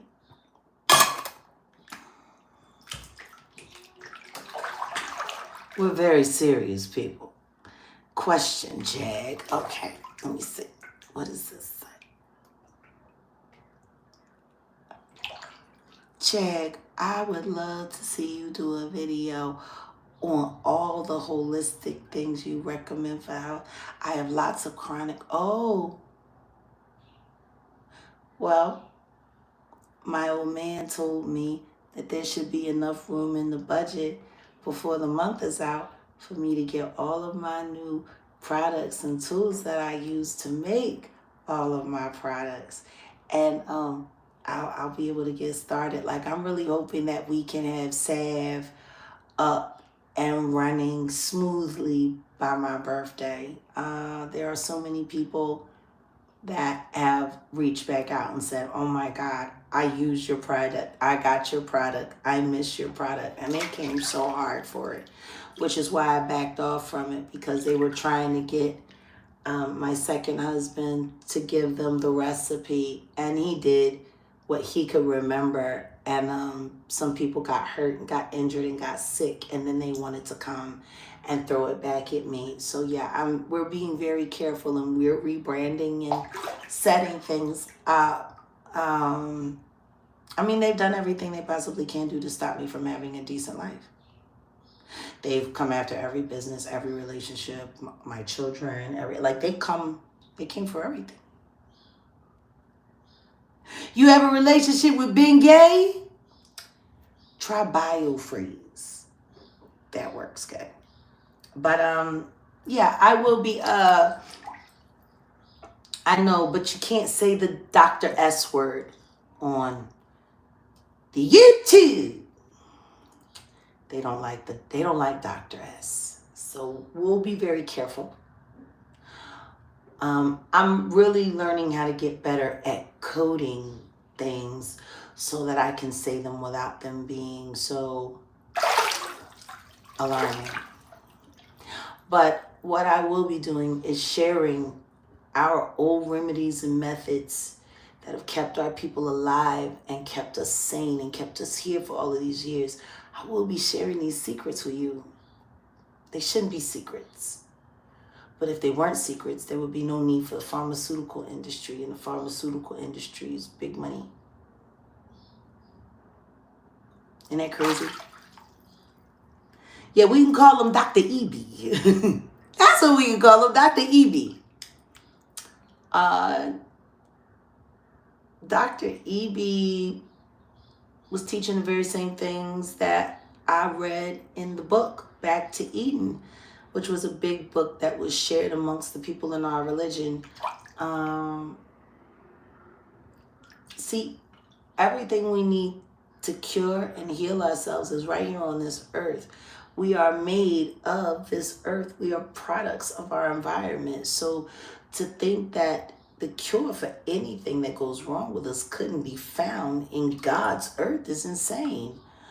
But for someone to grab the rights and make it impossible for people to get it, make it too expensive for people to get, you know what I mean? Like all of that stuff, that's where the industry comes in. And the truth is anything that's great, the second you put the word industry at the end of it, it's over. It's done. It's compromised. It's a sham. It's screwed up. It really is. Well, guys, I gotta go. I'm here way longer than I expected to be. Well, I will let everybody know. But what I will be doing with my products next time is I'm going to be doing the live demo first, and I'll sell the products first. And then once you come to the live demo, then when we see you and we can get your information and all of that, that's when we can have an auto drop ship relationship with you. But yeah, no, we're not doing business with anyone we haven't met or haven't shaken their hand. Yeah, that's not happening. So, alright, before I have the camera slip, I'm getting out of here. And just to make sure that there isn't a camera slip, I'm turning the camera around. And do yourself a favor. The next time somebody wants to act like they know me, yes, please check out our sister Leola. And I know Leola and paperwork is fighting. And I ain't getting in the middle of it. I'm a grown adult woman. I have learned to mind my business when it ain't got nothing to do with me. But what I will say is, everybody got their own way of fighting to get to the truth. And there's no way you could expect anyone in the Brown family to ever be okay with the idea of Whitney Houston and Kevin Costner having any kind of relationships. When Bobby was with Whitney, when she did The Bodyguard. I've heard stories that Kevin Costner was very fond of Whitney. I also heard stories that Kevin Costner said the reason why he wouldn't be interested in taking Whitney Houston off of Bobby Brown's hands was because Whitney had too much of a problem with certain things and could be a little too ghetto, and she liked to fight. And I'm not saying that allegedly. If Kevin Costner from Compton, California, want to sue me about it, he can, but I know the person he said it to.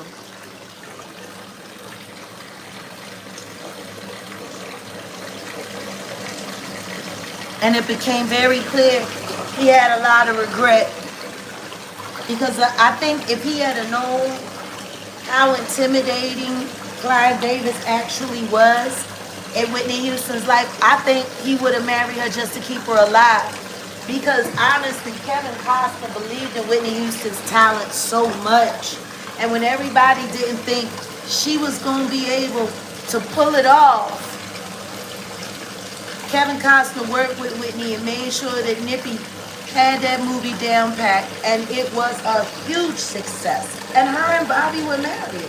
And from what I remember and what I remember being talked about in the tabloids when they first started that Kevin Costner rumor all of those years ago, Kevin Costner shut it down and said he knows Mr. and Mrs. Brown and would never disrespect. So, I mean, I think that when people are chasing ghosts,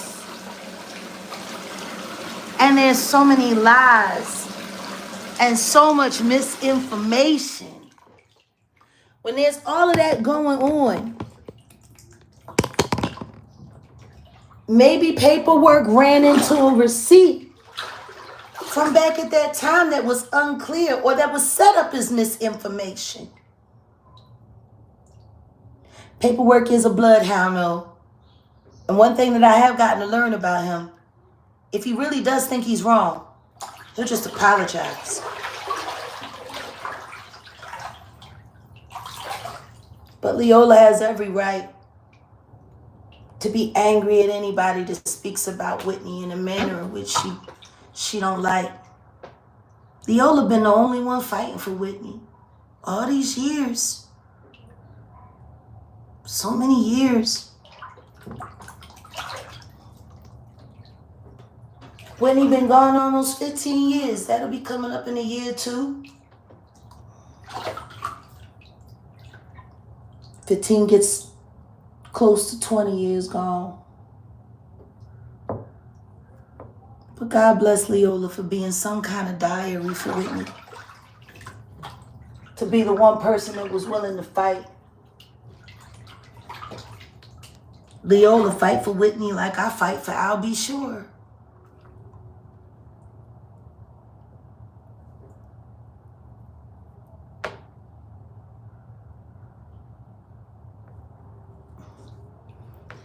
Truth is rough business. It's rough business. It's very rough business.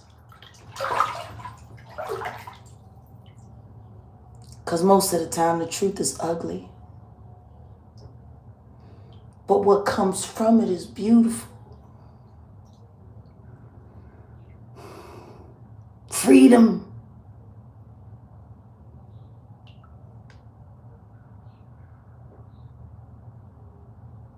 Freedom. Whitney died a slave. Luther Vandross died a slave. Phyllis Hyman died a slave. Janis Joplin died a slave.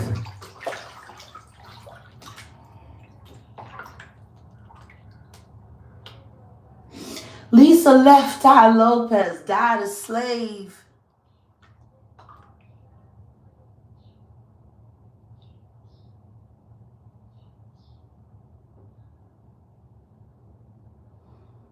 Truth might be all of those things, but it will set you free. And that's where the beauty is. And freedom.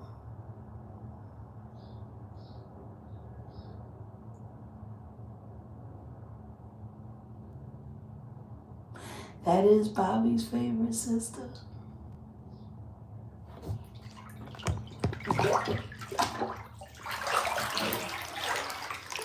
She was the one that was actually worried about their family, not screwing up all the hard work that Bobby had done to make sure that the Brown family legacy, and now look, Whitney go and Bobby Chris gone.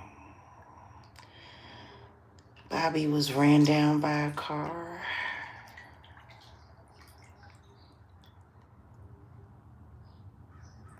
I don't even think people realize the PTSD that Leola has from just watching her family be attacked in broad daylight and nobody did nothing about it.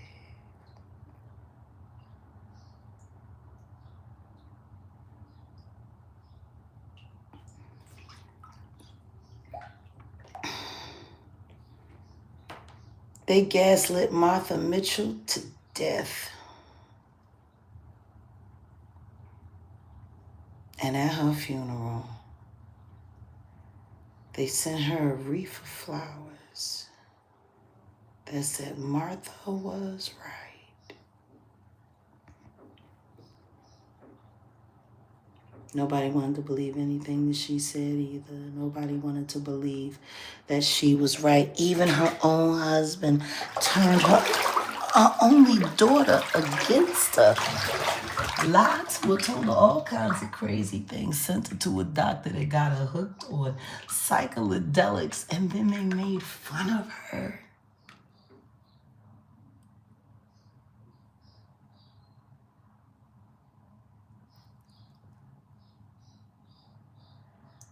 They trying to Martha Mitchell me right now.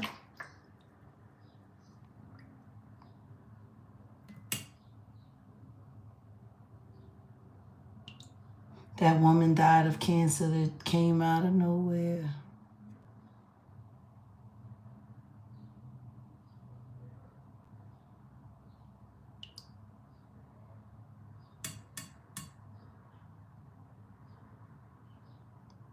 At least it wasn't pneumonia. All right, guys. I'll see you later. Jaguar Wright show begins this week. Hope you guys are subscribed. I don't think you want to miss the journey. But what I will say is I love you all. My lovers and my haters. Trust me.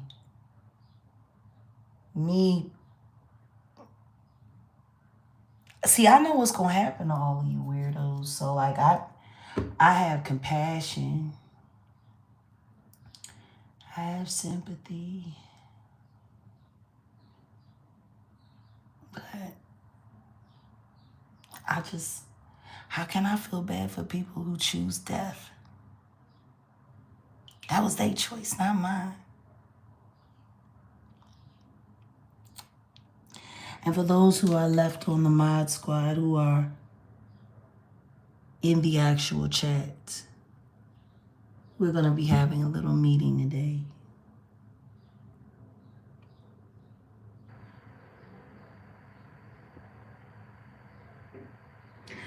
We need to talk about how we're going to wrap up the D business. She's already been removed from the moderator chats.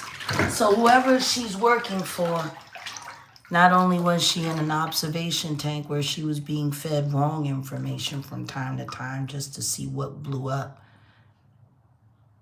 but now you know you can't trust any of the time that she spent in there, any of the information that she gave to you. But I just want to make sure, since she's running around making fake stories about me, she might start making fake stories about everybody. So, yeah, at the end of the day, this is a grown woman that's not accountable for anything that she does. She makes terrible judgment choices, and she's always able to blame everyone else except for herself, even though she chose to bring all of these terrible people into her life, and she's supposed to be a spiritual healing advisor. She can't help herself. How's she gonna help any of y'all?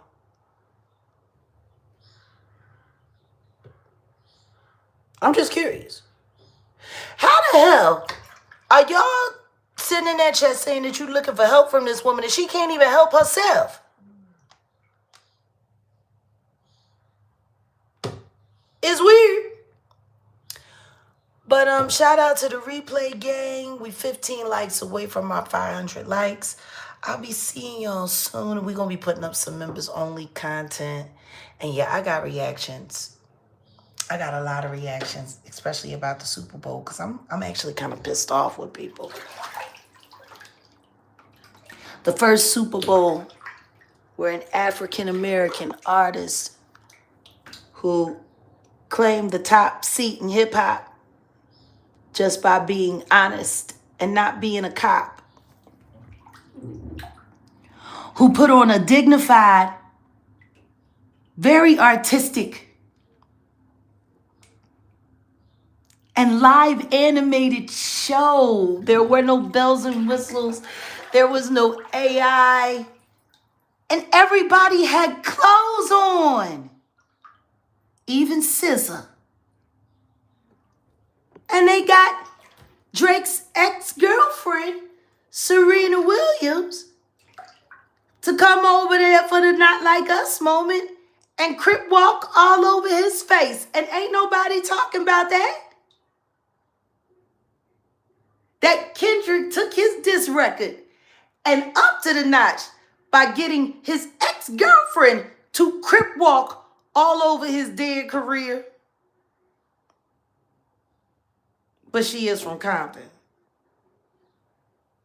I mean, I hope everybody got that and didn't miss it. And see, what I'm starting to realize is the reason why so many Americans were upset and disappointed with the Kendrick Lamar Super Bowl was because of how intelligent it was. See, y'all are used to dumb fools running around, shaking and gyrating. And see, y'all not used to seeing people perform without seeing titty in your face or ass in your face or the print of someone's penis or vagina coming through their clothes. Like, y'all really don't like wholesome entertainment anymore. Y'all want the strip club on the TV so you can tell little Johnny about the first time you had a false ejaculation during a lap dance. Like, that's the only reason you want to watch that kind of crap with your kids on TV. Like, I'll never forget. Steph, do you remember when Justin Timberlake ripped out Janet Jackson's boobie and we seen the nipple ring, and my son Giovanni asked me right there in that moment, why does she got an earring in her titty, Mom? And I'm like, God damn it, NFL.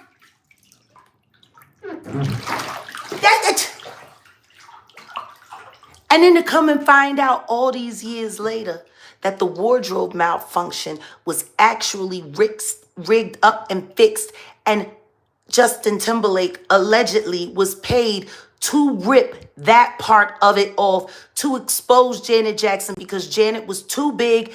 Britney couldn't compete with her. None of the new girls competed with her, and they needed to move her around. So they got that little NSYNC nut to pull out her titty live on TV. And then, Janet Jackson was up. She's a slut, she's a hoe, she's a freak. Got a different nigga every day of the week. Sure enough, that's how they did Janet. Sure did. And for what? To make room for all the white talent that couldn't keep up with her. And then look what they did to Britney. They did all of that. But see, they was busy trying to MKL. See, what they don't want are independent thinking artists who have all of the talent and all of the control, because that means they can't rob them of their earnings. Michael Jackson was running around silently teaching everyone how to do it. Prince put him on to what they had going on. Don't y'all see the lineup?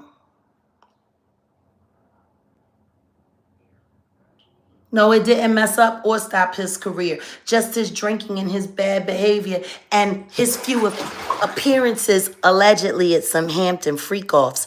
I guess that's why he got pulled over driving drunk last year. He was probably feeling bad about the ghost from Janet past. Oops. See how that worked? See, this is why they want me to argue back and forth with trolls, and they keep sending troll moderators to create these disruptions. So I don't tell y'all important things like this that I won't tell on any of the other content creators' channels anymore, because my content is for me. And my man. Nah. See, that's the reason why y'all upset with that Kendrick Lamar. For those who are upset, because the truth is, it's probably one of the biggest living arts puzzle anyone's ever seen. Can anyone tell me the symbolism behind the guys that were standing over under the street light with the shirts on, and they were molly-whopping and dancing? Like, everything that he had in that performance had a historical meaning to it. I guess you guys forgot Kendrick is pro-black. They not like us. Keep those people away from me on the back of his shirt. Like, I don't think y'all understand. He's like a Hebrew Israelite. I don't think y'all understand. Like, his performance was an entire history lesson.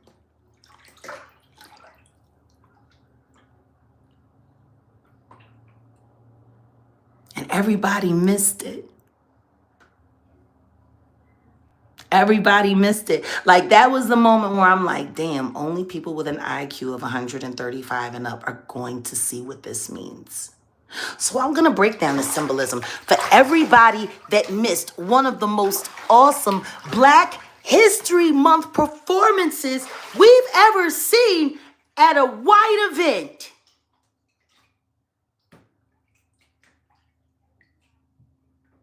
I guess everyone's forgetting Kendrick is a straight nerd, total geek.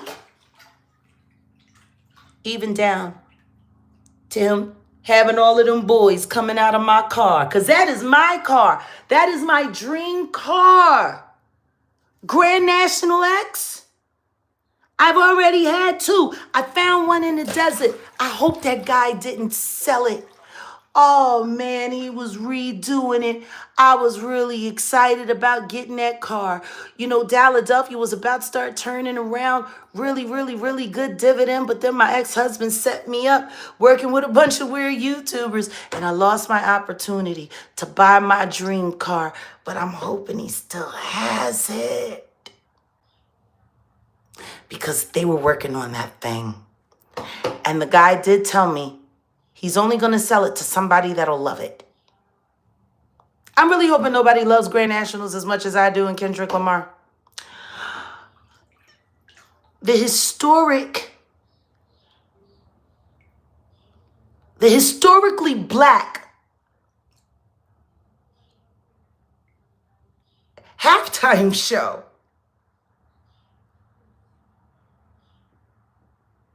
and they didn't even need an HBCU band. And all of the women were dressed respectfully and danced their asses off. No, y'all want ass. Y'all want titties. Y'all want bucket naked. Y'all want stupid. Y'all want deplorable. Y'all want debaucherous. Y'all want to joke and argue about exactly how high was everybody pretending not to be on that stage. That's what y'all want to talk about. It was a clean show. And guess what? America can complain all they want to complain about it. Everywhere else in the world is going to make a gang of money off of it. America wasn't the only people watching last night. 100 and some odd people watching last night, which were a lot more people that watched that bullshit that his wife did, that the Jigga Man wife did on Christmas, where everybody lost. Eagles won. And Kendrick gave an amazing, historically black Super Bowl halftime show filled with all kinds of wonderful learning lessons that black people should have been proud of, but nobody was proud because ain't nobody see SZA taking a crap on a lawn. Are you kidding me? It restored dignity. And if you couldn't appreciate the fact that Drake's ex-girlfriend was crip walking all over his shame,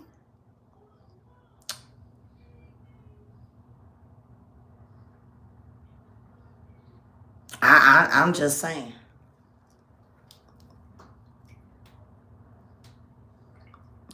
Decent people with great hope and dignity for their people will love that performance. All of you weirdos who are looking for the strip club that lets in kids so you can sit there and lust after ass and titties with your children watching, those are the people that are disappointed. Like the people that literally, y'all go and look at everybody that's complaining about Kendrick's performance and go and look at their timeline on their social media. I bet you it's a bunch of titties, a bunch of ass, and a bunch of debauchery and a bunch of ignorant crap. Like, Kendrick's show is going to be the marker for what is really good in America. Because the people that don't like it are probably the people that should be deported with everybody else that Trump is getting out of here. And the people that did like it should be the people who are considered community leaders, who will help lead our people back from off the edge of the depths of hell. Like, I can't wait for somebody to want to have a battle with me. And not only that, you want to know the one thing that I also appreciated? The lack of technology that was involved in his show. It wasn't all the lights, all the pyro, all of this, the bells and whistles, the nudity, the this, the that, the whoop, da ba, zabu zb, zababa boo boo boo. It wasn't all of that. And you know what? As many people have been making silent threats against Kendrick in the backdrop for all of these months since Weezy got stood up, I don't think I would have wanted a show with a whole lot of extra theatrics either for somebody to create a little accident at my performance. Oh, Kendrick they was rising him up in the sky on the thing, and then the next thing you know, whoop. Y'all remember how they did Michael Jackson? When he first made Quincy Jones mad and wouldn't let Quincy rob him, and they burned up his Jerry curl on that Pepsi Cola commercial. They stage all kinds of accidents all the time. Kendrick had a very safe show, very clean show. Very little threat to his safety. I was very proud. Called up one of his producers last night, an old friend of mine, Big Meech. And not the one that's being called a snitch and a download weirdo. I'm talking about Demetrius Shipp Sr., who was actually friends with Tupac.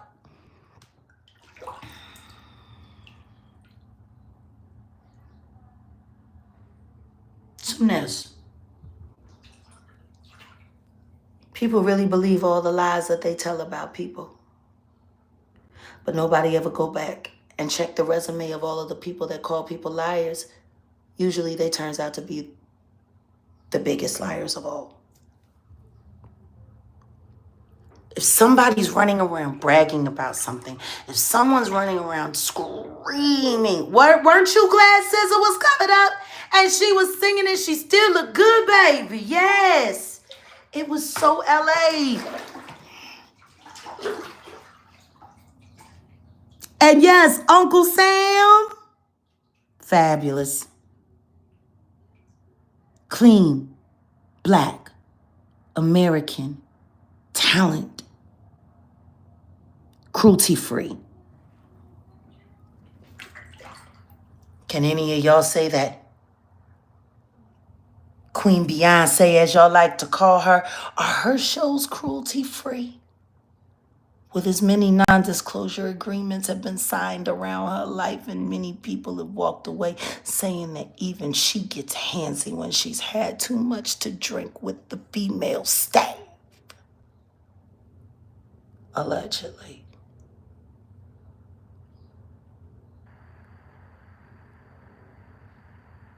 Like, we gotta do better. We gotta do better. The only thing I'm mad about that I didn't get wasn't a banjo, but it was Ab Soul. I was hoping Ab would be there.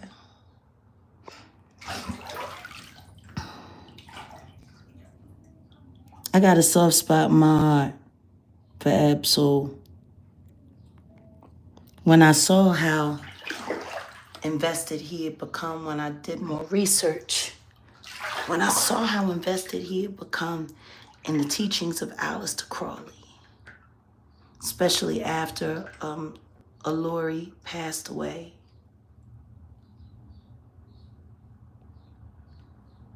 my heart goes out to him.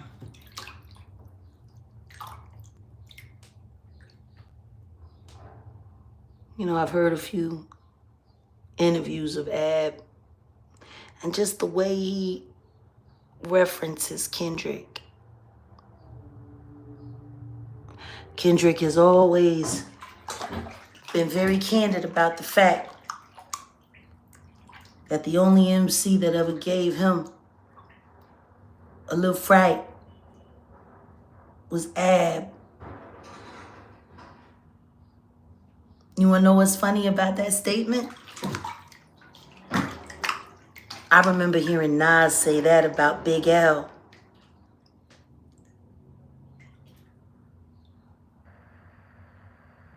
I remember Nas saying the only rapper that ever terrified him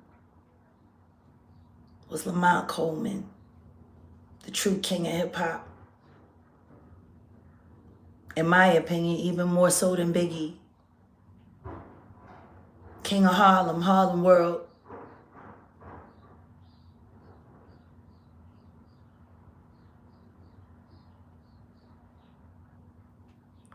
Jay-Z was terrified of Nas, and Nas was terrified of Big L. What does that tell you about Jay-Z?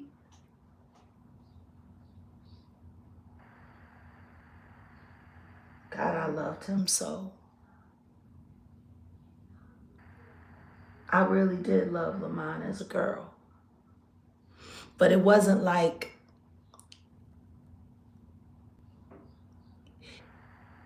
who he was as an MC was mesmerizing. Like, to see the way he could pull words out of thin air.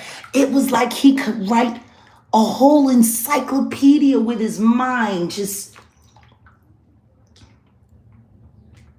He's one of the smartest MCs I ever saw, ever in my life. And he didn't live long enough to see where that could go. I tell you right now, if Lamar Coleman was still alive, he would definitely be considered in the top 3 of the best rappers, greatest rappers of all time.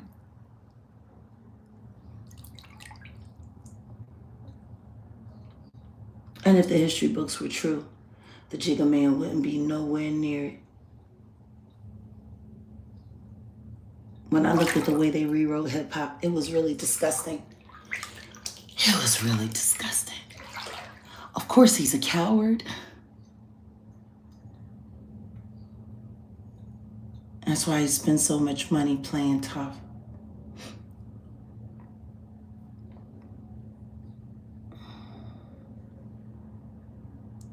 Yeah. That was one of Big L's lines. He wasn't lying.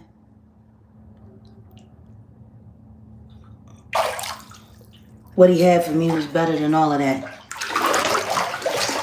Can you imagine what it's like to be a teenage kid sneaking away from your boarding school with your undercover boyfriend that nobody is supposed to know that you're with, and the entire time y'all are together, you might spend 15 minutes having sex, but the rest of the time you're laying there butt naked writing rhymes together while he's sitting there teaching me how to be a diabolical just problem.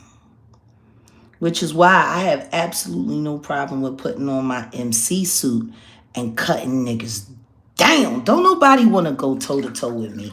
And let's be honest. I'm not saying that a lot of these female MCs ain't really, really dope, because there's a good share of them that are. But a lot of them, if I was still in the game, if that's really what I wanted, they would have a problem with me. Missy was terrified of me. Terrified of me.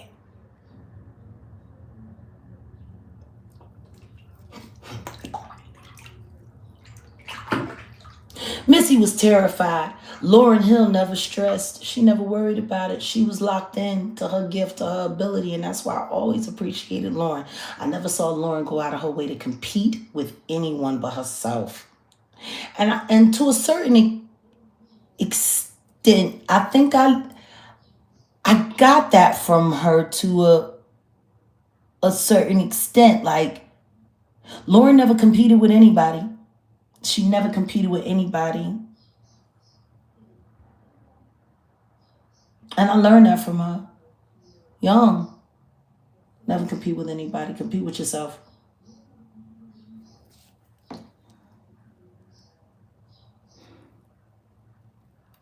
They really ought to be lucky that I didn't come from a poor background. They really better be lucky. Because if I had came into the game as desperate and as poor as most of them, I'd have done so much worse than they would have done. Because I got the capacity to be able to be both things.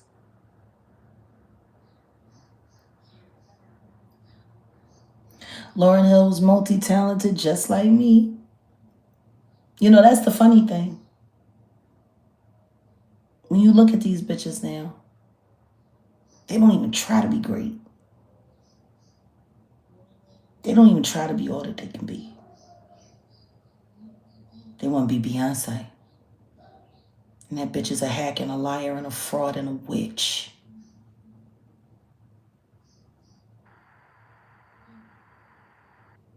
Salute to Roxanne Shante for finally getting an award that she earned. Salute to Roxanne Shante for discovering Nas. Why don't anybody ever give her credit for that? What's up, Dragon Queen Z? Welcome to the right stuff. No, seriously, it's just...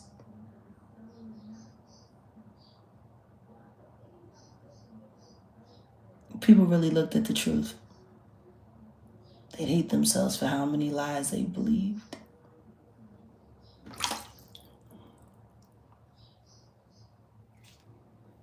Yeah. There are evil forces in this world that would do anything to keep real talent from coming to the forefront, because real talent, the only one you can thank for that is God. If you have no talent, the only thing you have left to thank is Jay-Z.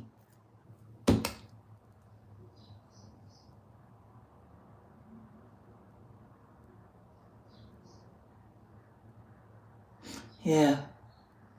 For those of you who wanted a dirtier, more trifling, more sexually charged and angry Super Bowl, sorry, you got God instead. All right, y'all. I'll see you later. Bye.